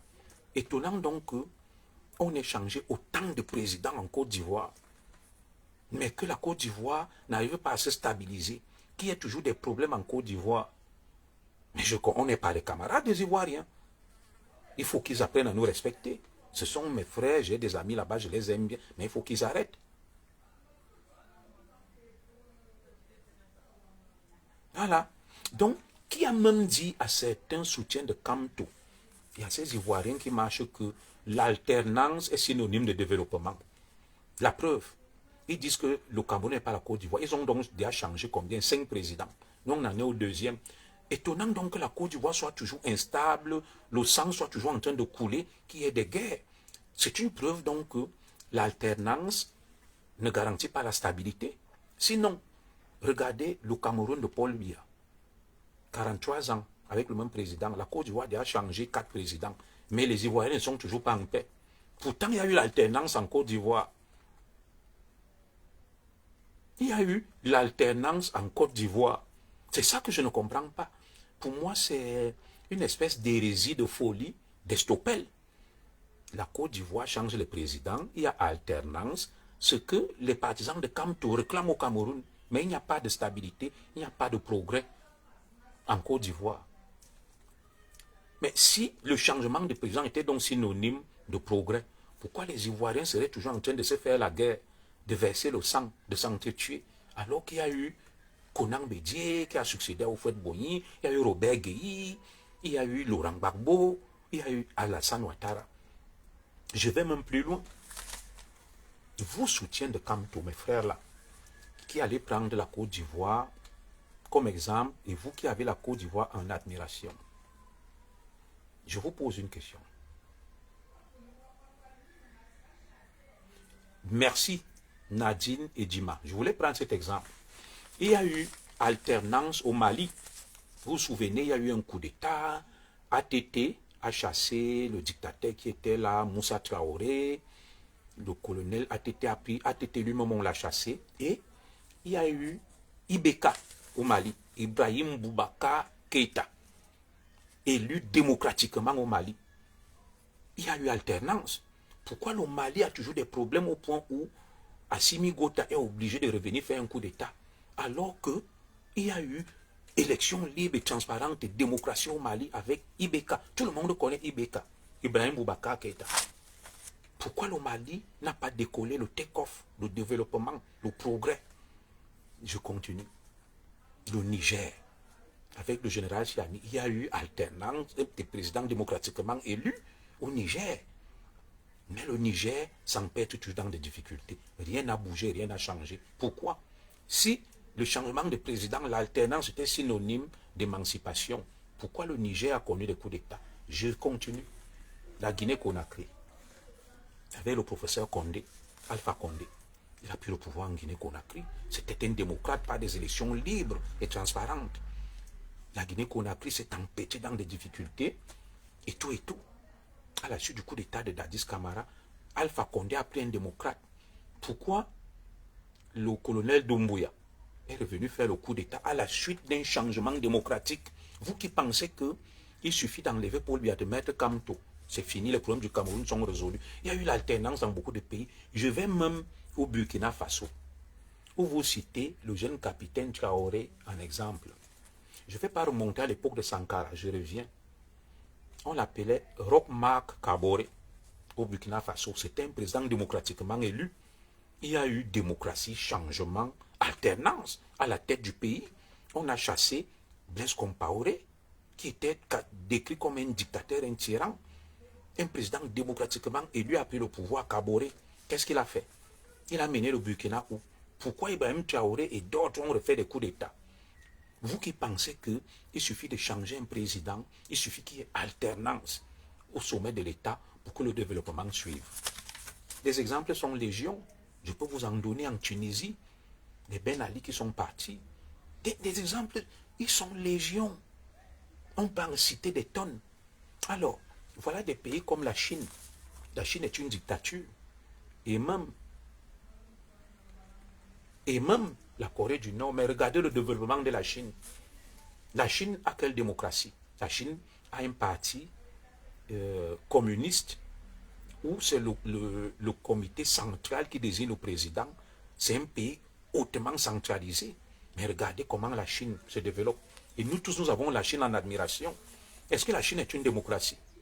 Qui vous a dit même que les gens confondent développement et démocratie? La démocratie est l'un des indices dans ce qu'on appelle le développement.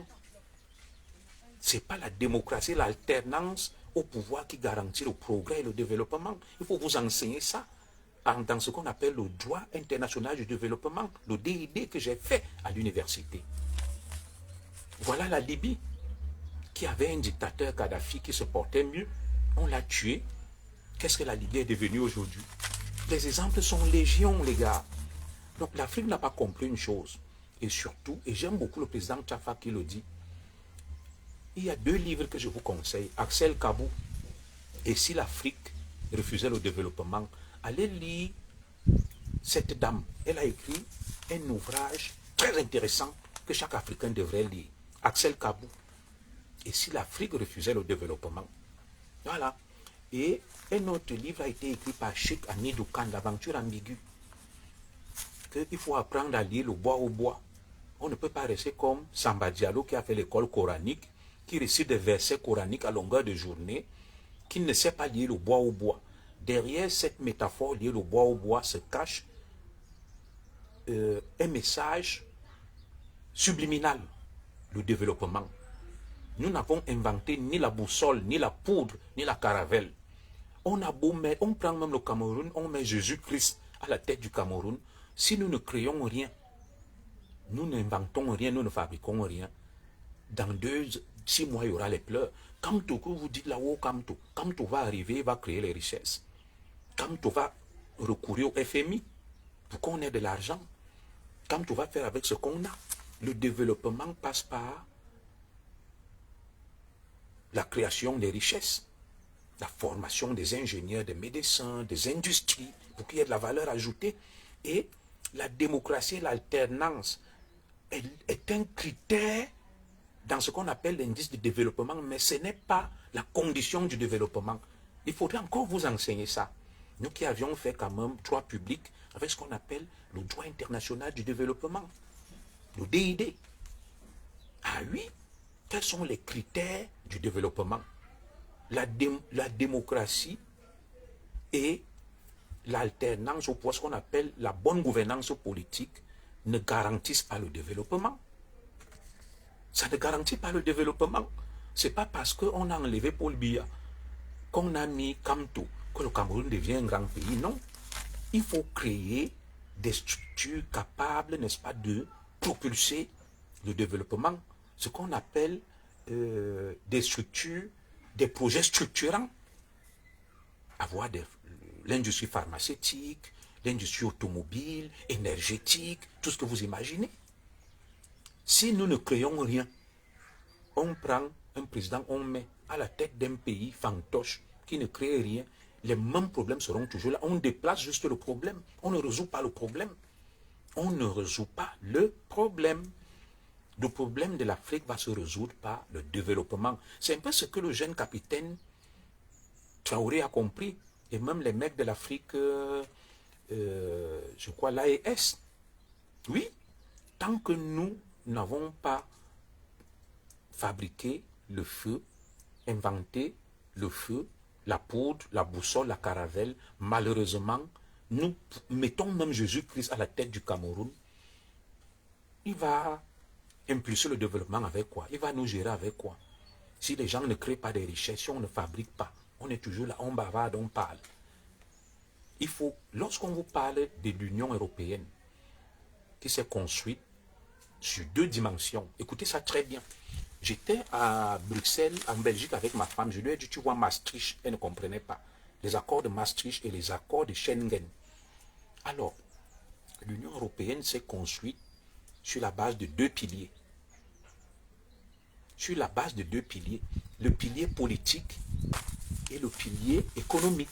Alors, le pilier politique, c'est l'Europe de Schengen. Non, l'Europe, oui, de Schengen. Les accords de Schengen. Ça, c'est l'Europe politique pour réguler, n'est-ce pas, les flux migratoires, les décisions politiques. Ça, c'est le côté économique. Le côté politique, maintenant, le côté économique, c'était les accords de Maastricht, où on a parlé des critères de convergence, les 5 critères de convergence. Quand j'ai eu le concours de l'ENAM, option régie financière, impôt, cycle A, quels sont les 5 critères de convergence lors des accords de Maastricht? Il faudrait, quand je dis que la politique, ce n'est pas pour les crétins et les abrutis, Il faut sortir, n'est-ce pas, de la compulsivité, de la réactivité, de l'émotion. On n'est pas des réactionnaires. On ne construit pas une nation sur la base de l'émotion, du sentimentalisme et de l'imbécilité. Il faut des projets structurants, des hommes d'idées, intelligents, à même d'impulser le progrès et le développement. Alors, pourquoi deux Europes? Non, je ne suis pas en train de parler de Kamto. Je parle de lui et de l'ensemble des hommes politiques camerounais, y compris Paul Biya et tout le monde, vous et moi. Hein? Alors, les gens qui pensent que... Je suis en train de dire que beaucoup de Camerounais pensent que la seule alternance suffit pour que le Cameroun se développe. Hein, mon frère Marquez Pat, voilà le sujet. C'est pas Kamto. Et je leur ai pris des exemples de pays où il y a eu alternance au pouvoir, le progrès, le développement n'a pas suivi. Je vous ai cité un livre, allez le lire, Axel Kabou, et si l'Afrique refusait le développement. Qui a dit aux Africains forcément... Ah, pardon. Bonjour. Je m'excuse, hein. Qui a forcément dit aux Africains que... C'est ma voisine. Qui a forcément dit aux Africains que le progrès, le développement passe par la bonne gouvernance politique. Le progrès, le développement passe aussi par ce qu'on appelle la bonne gouvernance économique, les accords de Maastricht, les 5 critères de convergence. Quels sont-ils pour adhérer à l'Union économique européenne, pas l'Union européenne politique? Laissons Schengen, prenons les accords de Maastricht. C'est les 5 critères de convergence. Le taux d'inflation, le PIB, et la balance commerciale et tout. C'est pour ça que certains pays comme la Turquie et autres ont été retoqués. Les gens ne savent même pas que l'adhésion à l'Union européenne s'est faite par palier. Il y a eu des États qui ont adhéré après. On leur a demandé d'abord de se conformer aux critères de convergence. Je suis à côté de la plaque Eric Koulibaly, c'est pas grave. Mais pour venir, je vais te dire, vous êtes à côté de la plaque sur cette affaire de développement en Côte d'Ivoire, mon commissaire. On connaît un tel progrès et développement ici sans faire dans la comparaison avec qui que ce soit. Moi, je n'ai pas parlé du développement de la Côte d'Ivoire. C'est toi qui es hors sujet. Je parle, n'est-ce pas, des Ivoiriens qui disent que les Camerounais sont trop faibles, ils ne mènent pas la lutte. Tu as pris le train en marche, tu n'as pas compris mon direct, mon frère Eric Koulibaly. Et qu'ils donnent des leçons qu'on est des faibles. Je leur ai donc tracé historiquement, chronologiquement, les hauts faits des Camerounais en termes de lutte d'émancipation. Je leur ai montré des exemples, illustré des exemples en Côte d'Ivoire. Et maintenant, je parle du développement, du progrès en général. Je ne vais pas parler de la Côte d'Ivoire et du Cameroun en termes de développement. J'ai dit ceci. Le développement, la bonne gouvernance politique n'est pas forcément le développement ou l'émancipation. Il y a la bonne gouvernance politique et la bonne gouvernance économique. Donc, l'alternance au pouvoir de la démocratie est l'un des critères en matière de développement. Mais ce n'est pas le critère essentiel. Il ne suffit pas qu'il y ait alternance au pouvoir, changement et démocratie pour que le développement suive. C'est pour ça que l'Union européenne s'est construite en 2 phases.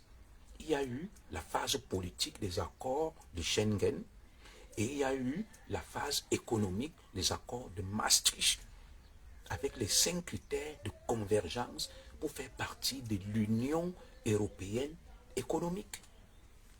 La Grande-Bretagne est sortie de l'Union européenne politique, de Schengen. Les gens ne le savent pas. Et c'est ce que je suis en train d'expliquer. Et maintenant, autre erreur, mon frère Eric Koulibaly, il ne faut pas confondre le modernisme avec le développement. Vous savez, les Africains, nous, on a des formules lapidaires. Qu'il y a les routes, il y a l'électricité, il y a les lumières. Vous voyez un peu, non, ce n'est pas ça le développement. Ça, c'est le modernisme. Le développement, c'est autre chose. Donc, c'est ce que j'étais en train de dire. Maintenant, la modernisation de la Côte d'Ivoire, toi et moi, on est d'accord. À quel prix? Un endettement colossal. La dette extérieure de la Côte d'Ivoire en valeur absolue s'élève à près de 14 milliards de dollars de francs CFA. Près de 14 milliards de francs, 14 000, je dis, qu'est-ce que je dis 14 000 milliards de francs CFA. La Côte d'Ivoire, pour se moderniser, c'est pas le développement, a eu recours à l'emprunt massif extérieur au point de compromettre des générations entières. La Côte d'Ivoire coule sous le poids d'un endettement colossal, l'un des plus élevés en valeur absolue en Afrique. Lorsqu'on fait une étude comparative, je crois la dette extérieure du Cameroun s'élève vers 10 000 milliards de francs CFA en valeur absolue. Il est même en train de baisser. Mais la Côte d'Ivoire a une ardoise faramineuse. Ça veut dire que le développement de la Côte d'Ivoire, la modernisation de la Côte d'Ivoire est entre les mains des bailleurs de fonds des étrangers. Il suffit qu'ils mettent la pression, c'est l'effondrement. C'est un peu comme quelqu'un qui construit tout à crédit. Il construit sa maison à crédit, il achète sa voiture à crédit, il finance tout à crédit. Cette personne n'est pas libre, elle n'est pas souveraine. Elle n'est pas souveraine. Et je vais terminer donc ce direct par quelques exemples. Nos frères ivoiriens nous disent que Maurice Kamto a été disqualifié du processus, sa candidature a été invalidée, les Camerounais doivent avoir honte, ils doivent sortir, se plaindre. Je vais vous restituer quelques éléments de l'histoire politique ou institutionnelle de la Côte d'Ivoire. Alors, Konan Bédié succède à Houphouët-Boigny décédé en 1993 en Côte d'Ivoire. Et lorsque Konan Bédié succède à Houphouët-Boigny, il va exercer son mandat sur une période intérimaire. De 1993 à 1995, il assure l'intérim. Il achève le mandat d'Houphouët-Boigny décédé en plein mandat. En plein mandat. Et qui se moque de Paul Biya. Houphouët est mort président à 88 ans. Les Ivoiriens ne l'ont jamais enlevé. Alors, quand Konan Bédié accède au pouvoir, mes amis du continent, Konan Bédié va ostraciser Alassane Ouattara et les Ivoiriens du Nord. Il va créer un concept qu'on appelle l'ivoirité. L'ivoirité. Et qui disent que le Cameroun est injuste. On a créé quelque chose pour éliminer Kamto. Eux-mêmes, ils ont créé une loi en Côte d'Ivoire. Vous êtes même comment quand les Ivoiriens vous parlent, alors que vous avez des arguments, qu'on appelle l'ivoirité. Et l'ivoirité, c'était pour éliminer Alassane Ouattara de la course au pouvoir, qui était un opposant, un fils de la Côte d'Ivoire, soit disant qu'il avait des origines burkinabées. On a créé une loi spéciale. À ce moment, les Camerounais ne sont pas allés dire aux Ivoiriens, oh, c'est quelle injustice vis-à-vis de Ouattara, comment vous pouvez créer une loi pour écarter un homme politique de la course à l'élection, l'ivoirité. Et c'est ça qui a emporté Konan Bédié. Quand Konan Bédié va créer donc l'ivoirité, il était tellement nul, ce Konan Bédié est incapable qu'il n'a pas pu payer les soldes des militaires. La soldadesque s'est révoltée contre Konan Bédié. Ibé, vous vous souvenez de Ibé, le fameux Ibré, le testament célèbre, c'est là où sont nés les Ouattao et le reste. Alors,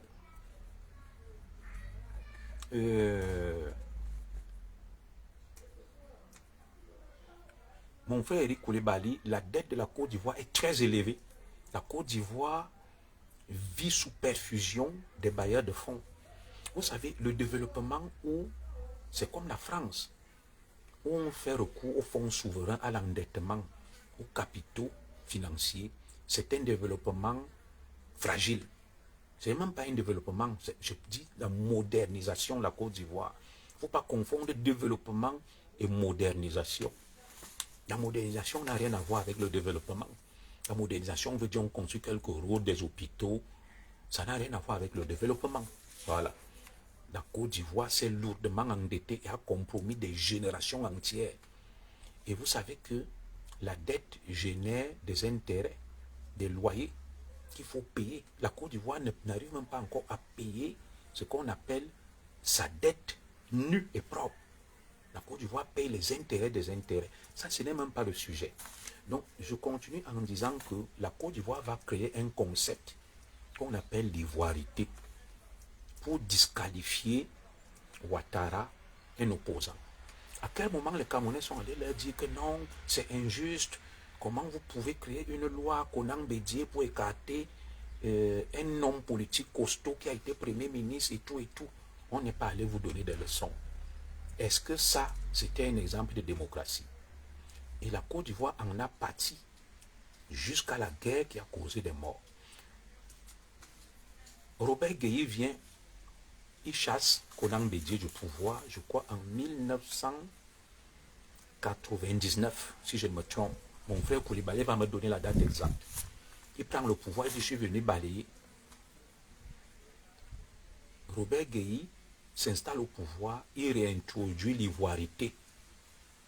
Parce qu'il y a une élection en 2000, un mandat de 5 ans. Mais entre-temps même déjà, Konan Bédié a voulu changer la constitution pour ramener le mandat de 5 ans à 7 ans et la limite d'âge à l'élection présidentielle à 75 ans. Il y a eu des émeutes en Côte d'Ivoire, une guerre communautaire interethnique entre déjà les Bété et les Baoulés d'un côté et de l'autre côté avec les Sénoufos, les Diola et autres, les musulmans du Nord qui se sentaient ostracisés, les gens de Ouattara, qui sont arrivés en Côte d'Ivoire depuis, qui sont des Ivoiriens.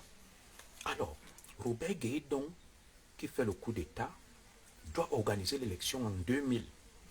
Il troque son trait militaire contre un costume, 3 pièces. Il réintroduit le concept de l'ivoirité. Et Alassane Ouattara ne se présente toujours pas. Konan Bédié l'a déjà exclu de l'élection de 1995 parce que Konan Bédié a su l'intérim d'Oufouet Boyi de 93 à 95. Il organise une élection en 95. Il veut modifier la constitution. Il écarte Ouattara avec l'ivoirité. Ouattara n'est pas candidat, comme Kamto aujourd'hui dont il parle là. Robert Gueye le chasse du pouvoir, le même Robert Gueye qui organise l'élection en 90, en 2000, introduit l'ivoirité. Ouattara est toujours disqualifié. Et ils viennent donner des leçons au Cameroun. Ils appliquent leur loi qui exclut les citoyens sur l'ivoirité, mais ils viennent donner des leçons au Cameroun.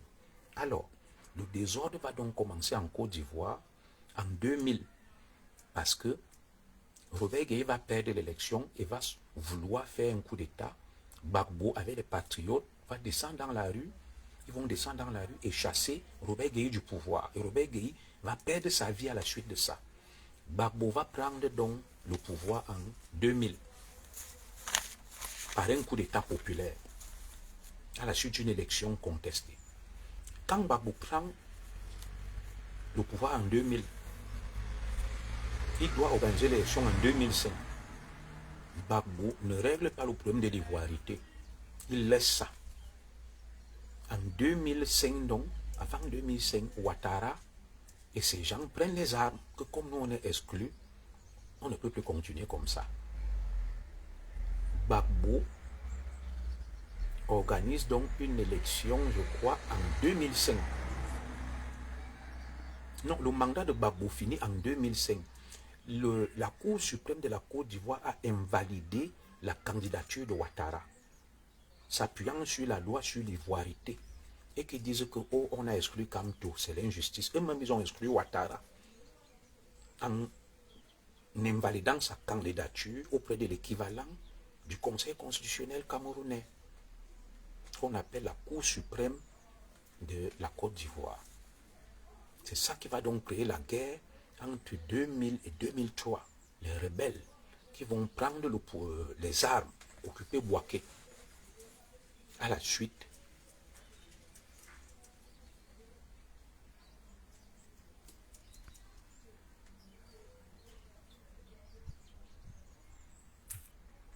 excusez-moi, j'ai fait une fausse manœuvre.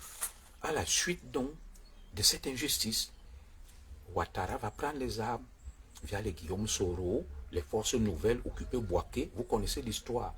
Il y aura donc des négociations à Dakar en 2002, les accords de Dakar. Gbagbo est président, il ne va rien signer. Après, il y aura les accords de Lomé en 2003 et les accords de Lina Marcoussi. Vous vous souvenez? Les accords de Marcoussi en 2003. On va contraindre Gbagbo à partager le pouvoir. Il va nommer des ministres rebelles. Les Guillaume Soro et autres qui vont rentrer dans le gouvernement. Alors, posez-vous une question. Les Ivoiriens qui parlent beaucoup. Gbagbo sera président de 2000 jusqu'à 2011. Le mandat de Gbagbo a expiré en 2005. En 2005. Gbagbo a reporté l'élection présidentielle à 5 ans. Il a annoncé des reports de l'élection 6 fois. Est-ce que vous savez que la Côte d'Ivoire est restée de 2005 jusqu'en 2010 ou 2011 sans président? Gbagbo exerçait le pouvoir de manière illégale, il n'y a pas eu élection. Il aurait pu organiser l'élection en 2005. Les Ivoiriens qui parlent beaucoup là, qui viennent donner des leçons aux Camerounais, pourquoi ne sont-ils pas descendus dans la rue pour dénoncer l'illégalité et dire que Gbagbo est un président illégal et illégitime? Son mandat a expiré depuis 2005. Comment quelqu'un est élu en 2000 et le mandat en Côte d'Ivoire c'est 5 ans? Le mandat expire en 2005. Ce n'est qu'en 2011 qu'il y a une élection avec la guerre, le sang qui coule. Où étaient les Ivoiriens qui parlent beaucoup là, qui nous donnent des leçons là, de 2005 à 2011, pour descendre dans la rue et exiger le respect de la Constitution? Gbagbo est resté au pouvoir pendant 5 ans, de 2005 à 2010, sans aucune légitimité. Il n'y a eu aucune élection. Aucune.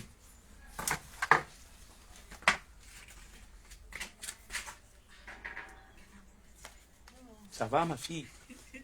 Ça va bien. Il n'y a eu aucune élection. Vous, les Ivoiriens qui viennent vous donner des leçons. Gbagbo était un tricheur de 2005 à 2011. 0 élection en Côte d'Ivoire. Monsieur Mouton, les Ivoiriens sont patriotes et aiment leur pays. La forfaiture du droit camerounais n'est pas comparée à celle de la Côte d'Ivoire. Alors, monsieur Philippe Pengo qui m'appelle monsieur Mouton, monsieur Cabri. Monsieur Cabri, les Ivoiriens sont des vauriens, comme leur nom l'indique, Ivoiriens. Ils donnent des leçons aux autres. La situation en Côte d'Ivoire est pire qu'au Cameroun. Parce que la Côte d'Ivoire a instauré l'illégalité en instaurant le concept de l'ivoirité pour éliminer un sérieux prétendant à l'élection présidentielle à Alassane Ouattara. Monsieur le cabri, comme tu m'as insulté mouton, t'es un cabri. C'est quoi un cabri? Le mouton est mieux que le cabri. Alors, pourquoi vous qui êtes, n'est-ce pas, les pionniers de la démocratie, vous avez exclu Ouattara avec le concept de l'ivoirité?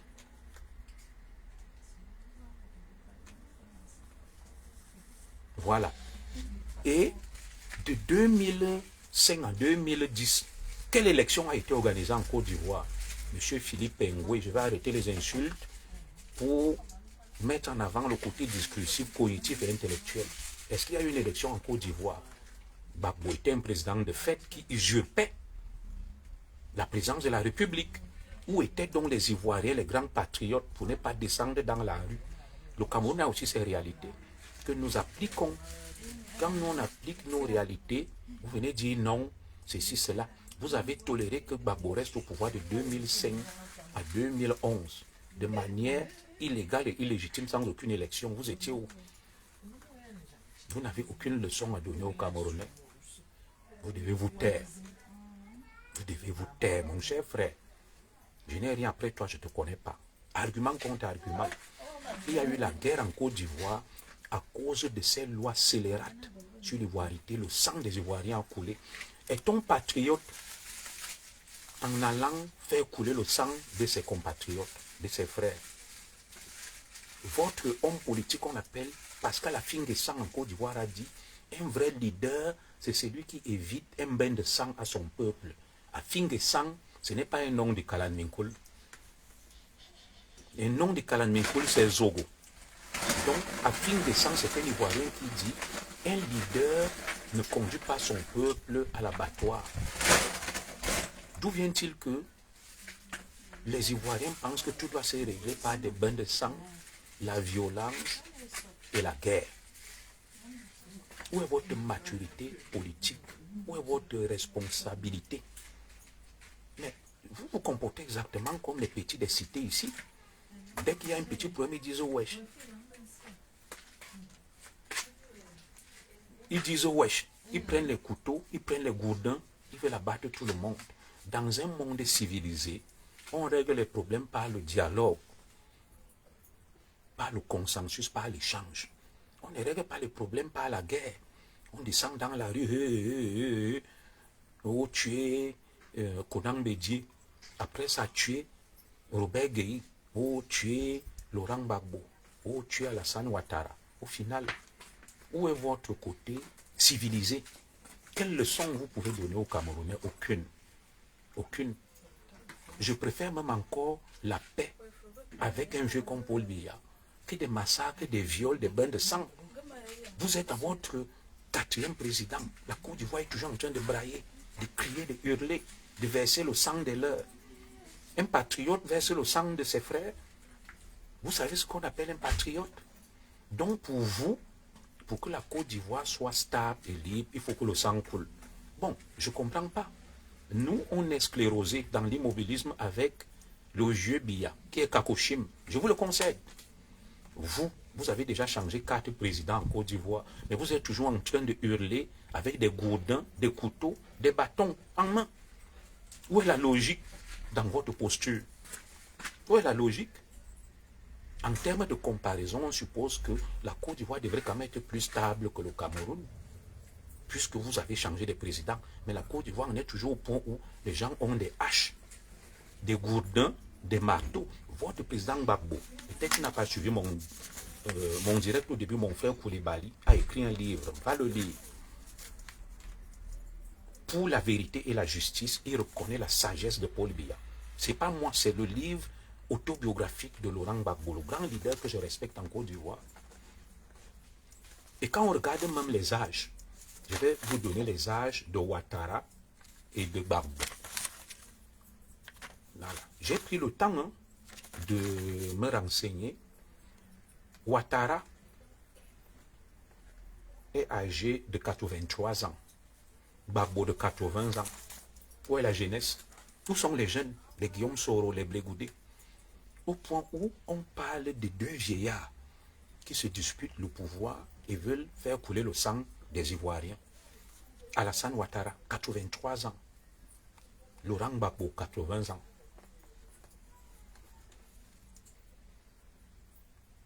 Et vous dites que Biya est vieux. Des vieillards de plus de 80 ans qui se disputent le pouvoir et vous êtes prêts à verser le sang des vôtres pour 2 vieillards. Et vous venez donner des leçons aux Camerounais. Que Paul Biya est vieux. Où est la logique? Où est la cohérence dans ça? Donc, mes frères, il faut arrêter ça. Donc, je tenais vraiment à vous faire ce petit direct-là pour éclairer vos lanternes. Que nos frères ivoiriens que j'aime bien, j'irai d'ailleurs boire quelques bières avec eux là. On se retrouve quelque part là, entre Africains, on boit nos bières. Ils m'aiment d'ailleurs bien, je les aime bien, mais il fallait leur répondre pour éviter que ne s'installe le mensonge, la manipulation, parce que beaucoup de nos frères ivoiriens sont manipulés par les extrémistes Bamileke pro-Kamto, qui sont nombreux en Côte d'Ivoire, parce que mes amis ivoiriens m'ont dit que commissaire Zogo, il y a déjà trop de Bamileke en Côte d'Ivoire. Ils sont déjà trop nombreux, ça nous inquiète. Je bois avec eux. Je les connais, je les salue d'ailleurs, ils suivent ces directs. Et comme nos frères Bamileke là veulent faire diversion, pour faire croire qu'ils manipulent les Ivoiriens, que non, c'est parce que nous fuyons la dictature de Paul Biya que nous sommes nombreux ici là. Ça ne va pas marcher. Donc le Cameroun n'a aucune leçon à recevoir de la Côte d'Ivoire. Nous aimons bien la Côte d'Ivoire, c'est un peuple frère, ce sont des amis, mais arrêtez cette rivalité morbide et pathologique que dans tout ce qu'on veut faire, le football, on oppose Eto'o à Drogba. En politique, on oppose Paul Biya à Ouattara, à Gbagbo. Même les histoires, même des femmes, ça va devenir Emma Louès contre Biscuit de mer. On n'est pas frontalier, on n'est pas limitrophe. Gérez vos histoires là-bas, avec le Nigeria, le Mali, et le reste, le Sénégal. Nous, on est en Afrique centrale, et en Afrique centrale, le Cameroun est leader. C'est le plus grand pays d'Afrique centrale. Le Cameroun est l'un des plus grands pays en Afrique noire francophone. Voilà le Maroc qui a un roi. Le Maroc se développe avec le roi Mohamed VI. Le Maroc se développe. Mais bien sûr que le Maroc se développe. Mais vous avez des présidents, on les change. L'alternance, qu'est-ce qui bouge? Les Ivoiriens sont au point aujourd'hui de vouloir encore une autre guerre. Après ce qui s'est passé, je voyais à Abobo le commando invisible qui violait les femmes, les filles. Dès qu'une fille est belle, on finit avec elle. On tue les mamans. Et c'est cette guerre que vous voulez encore en Côte d'Ivoire. Vous n'avez pas pitié de vous-même. Pour que nous les Camerounais, on se mobilise encore. Vous avez déjà vu un président du Cameroun qu'on va enfermer à la haie, comme Gbagbo, ou bien les leaders camerounais, les Blé-Goudé et tout ça, non. Aucun président camerounais n'a fait l'objet de poursuites pour crimes contre l'humanité. Nous sommes venus défendre Gbagbo chez vous. Les Camerounais étaient les plus actifs. Un livre même a été écrit par des intellectuels camerounais qui règnent là-bas en maître absolu. Deux intellectuels camerounais se sont affrontés, je crois, Onana Fisekila et Franklin Yamsi. Donc, le Cameroun n'est pas votre égal. Nous sommes juste des frères, des amis. Il faut arrêter ça. On va au football, vous vous mettez à gesticuler. Vous gagnez une petite Coupe d'Afrique, vous parlez du Cameroun. Vous savez combien de Coupes d'Afrique on a gagné? La Coupe du Monde, le niveau où le Cameroun a été, c'est quoi même votre problème, les frères? On n'est pas en Afrique de l'Ouest. On n'est pas limitrophe, on n'est pas frontalier. C'est quoi même le problème là? Les Camerounais arrachent les femmes aux Ivoiriens. Quel est votre problème? Vous avez le nom du Cameroun dans vos bouches du matin à midi, le soir, le matin à midi, le soir. Les gars, si vous avez décidé d'être des barbares, de régler vos problèmes par le sang, nous on n'est pas des sanguinaires. Les Camerounais sont fins, subtils. Nous on aime la belle vie. Pourquoi on va aller s'entretuer entre nous? Certes, il y a des problèmes chez nous, les guerres, les coupeurs de route, les Arguina au nord, les Ambazozo, dans le Nozo. Mais on va résoudre ça. C'est des opérations spéciales. C'est des petites poches de résistance. Comment pouvez-vous lever et dire qu'il faut qu'on fasse comme les Ivoiriens, ils sont dans la rue avec Ouattara, donc on doit aller, on viole nos filles, nos femmes, nos mères, nos sœurs, on les massacre, on les tue, pour montrer qu'on a la testostérone. C'est quelle civilisation ça, c'est quel progrès? Mais ça c'est rétrograde, c'est la barbarie, c'est le Moyen-Âge. Cette époque est dépassée, les gars.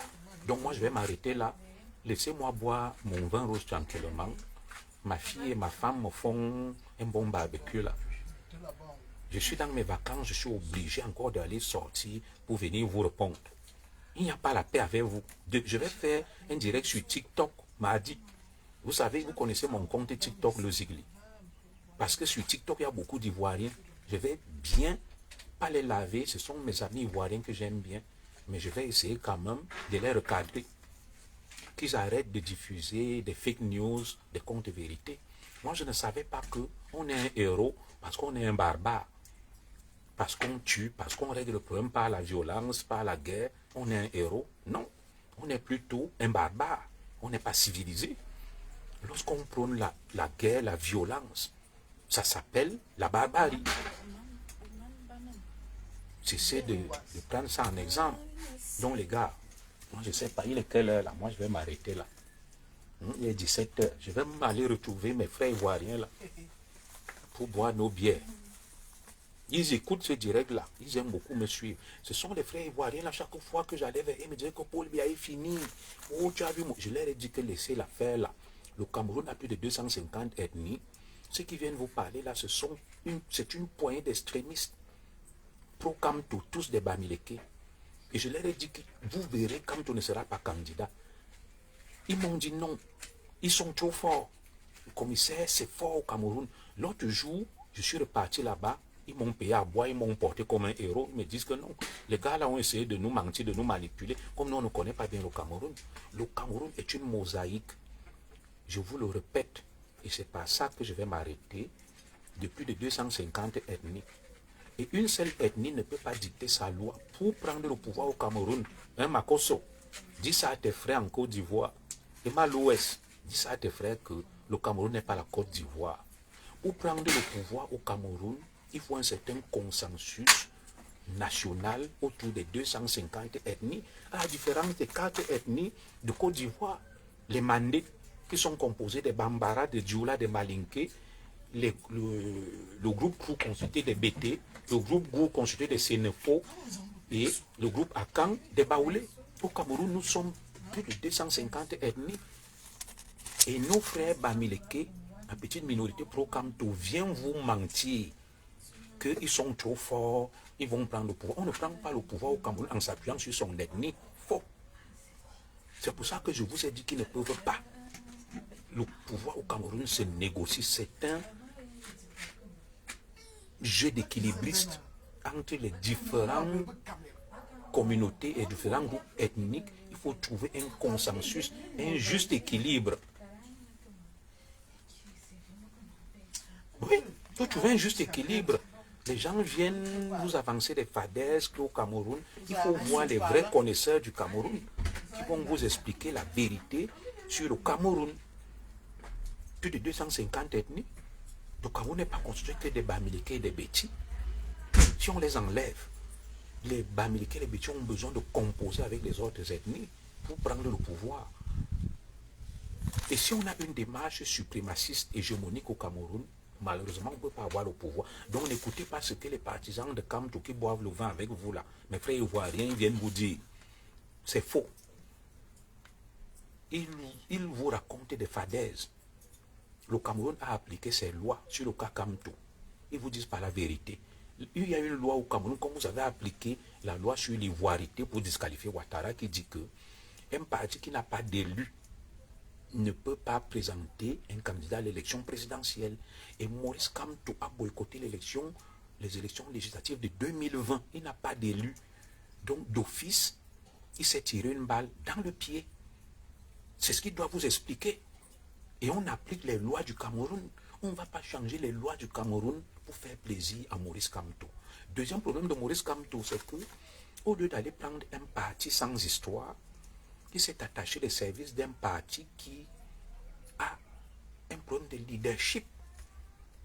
Le Manidem, les gens se disputent le parti. Il y a un certain bicéphalisme et même polycéphalisme à la tête du Manidem et UPC et autres. Kamto aurait pu prendre le parti de Kwemo, son frère, ou bien de Maximilien Tangana, qui a un élu, il n'aurait eu aucun problème. Mais il s'est compliqué la vie. Et maintenant, quand on applique la loi du Cameroun, comme beaucoup de partisans de Kamto vivent en Côte d'Ivoire, ils viennent vous mentir, vous manipuler que Kamto est victime d'une injustice. Non, Kamto n'est pas victime d'une injustice. Kamto est victime des lois de son pays qu'il connaît, qu'il a fait voter et adopter lui-même et qu'on applique. On ne va pas changer les lois du Cameroun pour faire plaisir à Kamto. Voilà la vérité qu'on ne vous dit pas. Oui? Il y a d'autres candidats qui ont été éliminés. Et au Cameroun, quand ils vous disent qu'injustice, il n'y a pas que Kamto. Il y a 12 candidats en dehors de Biya qui peuvent se présenter. Et parmi même les candidats des anciens ministres de Paul Biya, Bello Bouba et Issa Chiruma, qui ont démissionné, si Paul Biya était même rancunier, il devrait même plus éliminer les candidatures d'Issa Chiruma et de Bello Bouba, qui sont des ingrats. Kamto ne remplissait pas les critères, les conditions fixées, exigées et imposées par la loi camerounaise. Et c'est de ça qu'il s'agit. Le reste, c'est que des balivernes. Donc moi, je vais m'arrêter là. Le direct a assez duré. Mes frères ivoiriens, vous êtes donc édifiés. Nous sommes des frères. Yako, faites vos histoires. Versez votre sang et le sang aux yeux. Nous, on n'est pas obligé de faire comme vous. On vous regarde. Bon, Au terme donc de ça, il faut que Ouattara ne se présente pas. Parce que Ouattara est calme, il a le pouvoir. J'espère qu'après ça, Ouattara ne sera pas candidat. Mais si Ouattara est donc candidat, ça n'aura servi à rien. Vous vous comportez donc exactement comme les partisans de Maurice Kamto. Je peux comprendre que Gbagbo, sa candidature doit être validée. Mais allez affronter Ouattara aux élections. Ne dites pas que Ouattara ne doit pas se présenter. Prouvez-lui que vous êtes fort. Et réglez vos problèmes là-bas. Nous, on n'a rien à foutre. Au Cameroun, on a appliqué la loi du Cameroun. Maurice Kamto ne sera pas candidat. Ce ne sont pas les Ivoiriens qui viendront installer Maurice Kamto comme candidat. Ça ne vous regarde pas. Le Cameroun a sa souveraineté électorale. Voilà. Chacun gère ses problèmes. Gérez vos problèmes là-bas avec Ouattara et Gbagbo. Ça ne nous regarde pas. Si vous voulez massacrer tous les Ivoiriens, tuer toutes vos femmes, violer, c'est votre problème là-bas. Ça ne nous regarde pas. Chez nous, Kamto ne sera pas candidat. Nous appliquons les lois de notre pays. Tout le reste qui vient vous dire là qu'il est victime, il n'est victime de rien. Ce sont les lois du Cameroun qu'on a appliquées. On a un code électoral et Kamto est juriste. C'est lui-même qui a rédigé ce code électoral-là. Il vient vous mentir. C'est pas vrai. Donc les gars, je vous souhaite de passer de bonnes vacances. Moi j'en ai terminé. Et bon dimanche à vous. Moi je suis toujours là. Je bois le Dontol, le Menzimozong, le Bilibili. Moi je ne sais pas ce que vous buvez. Je vais vous lire là pendant 2 minutes. Après je vais mettre la clé sur le paillasson. Je serai sur TikTok mardi. Demain je vais me reposer, c'est lundi. Vous savez que je suis en vacances et tout, je bouge beaucoup. Voilà. Mardi, je serai sur TikTok pour causer avec mes frères ivoiriens. Bon, dites-moi ce que vous avez à dire là. Je vais vous lire pendant 3 minutes. Après, je vais partir. Le direct n'était pas sur Maurice Kamto aujourd'hui, non. Voilà. Donc, je n'ai pas insulté le professeur Maurice Kamto. Je ne m'acharne pas sur lui. Vous m'avez dit que, commissaire, Maurice Kamto n'est plus candidat. Laisse-le tranquille. Je vous ai compris. Il n'est plus candidat. Je ne parle plus de lui. Mais pourvu que lui aussi reste tranquille. Vous savez, le président Tchafak a dit que vous parlez des autres candidats. Nous allons parler de Kamto. Kamto n'est plus, oulala, Matata, Lucie, Bête et Bois. Maurice Kamto n'est plus candidat. Je vous ai compris. Il faut que je le laisse aussi tranquille. Ça, c'était pour répondre à nos frères ivoiriens. Moi, je laisse Maurice Kamto tranquille. Il n'est plus candidat. Voilà, il ne faut pas s'acharner sur lui. Il n'est plus candidat. Et quoi qu'il fasse, il ne sera pas candidat. Non pas parce qu'on le déteste, non pas par inimitié. Chaque pays a ses lois, a son règlement. En France, voilà Madame Le Pen, non, qui a été condamnée à l'affaire des élus du Parlement européen. Et on a appliqué une loi. Ça veut dire l'application immédiate. Les gens ont hurlé que c'est l'injustice. Non. On disait que non, cette loi vise Madame Le Pen. On ne va pas changer la loi du pays parce que c'est Madame Le Pen, parce qu'elle est en tête des sondages. C'est pour ça qu'elle a actionné le plan B, comment on appelle à Jordan Bardella, la Grande France, que vous prenez en exemple. Vous vous souvenez de ça? La condamnation de Madame Le Pen avec exécution immédiate. Ils ont hurlé, ils ont crié. C'est la loi de la France qu'on applique. Et il y a une différence entre la loi et la morale et l'éthique. Qui vous a dit que toutes les lois sont morales? Par exemple, la loi sur l'IVG, c'est une loi immorale. La loi n'a rien à voir avec la vertu et la morale. Dura lex, sed lex. La loi, elle est due, mais elle reste. Et nul ne peut se prévaloir de sa propre turpitude. Moi, maman m'a appliqué des lois. Me voici qui me retrouve ici. Mes camarades sont des divisionnaires, non. La loi du Cameroun s'est appliquée sur moi. On m'a enlevé de la police, en français facile, revoqué. Je devais être grand patron de la PJ et tout. C'est la loi du Cameroun. Et on m'a dit, on ne pleure pas. Et je n'ai pas pleuré. J'ai pris la pirogue, Kouya. Je suis allé en Guinée, je suis venu en France. Je me suis plié aux lois du Cameroun. Pourtant, j'ai été victime. Mais c'était la loi de mon pays qui voulait que, quand ton patron pense que tu as commis une faute, on t'enlève. On m'a enlevé, on a appliqué les lois du Cameroun, qui étaient injustes, je n'ai rien fait. Mais c'est la loi du Cameroun qu'on a appliquée. Dura lex, sed lex. On ne va pas modifier les lois pour quelqu'un. Sinon, pourquoi la France ne modifie pas la loi sur Madame Le Pen? On a dit exécution immédiate. On dit que non, cette loi est inconstitutionnelle, mais elle est là, elle a été votée par les élus. On l'applique. Madame Le Pen, pour le moment, ne peut pas être candidate à l'élection présidentielle. Elle a été condamnée. Elle a fait appel, mais son appel n'est pas suspensif parce que la loi est d'application immédiate. Pourquoi ces partisans ne crient pas que et les Ivoiriens, pourquoi ils ne viennent pas dire aux Français qu'aller manifester, casser, brûler, tous vous êtes des faibles? Arrêtons ça. Bon. Bye bye. Merci.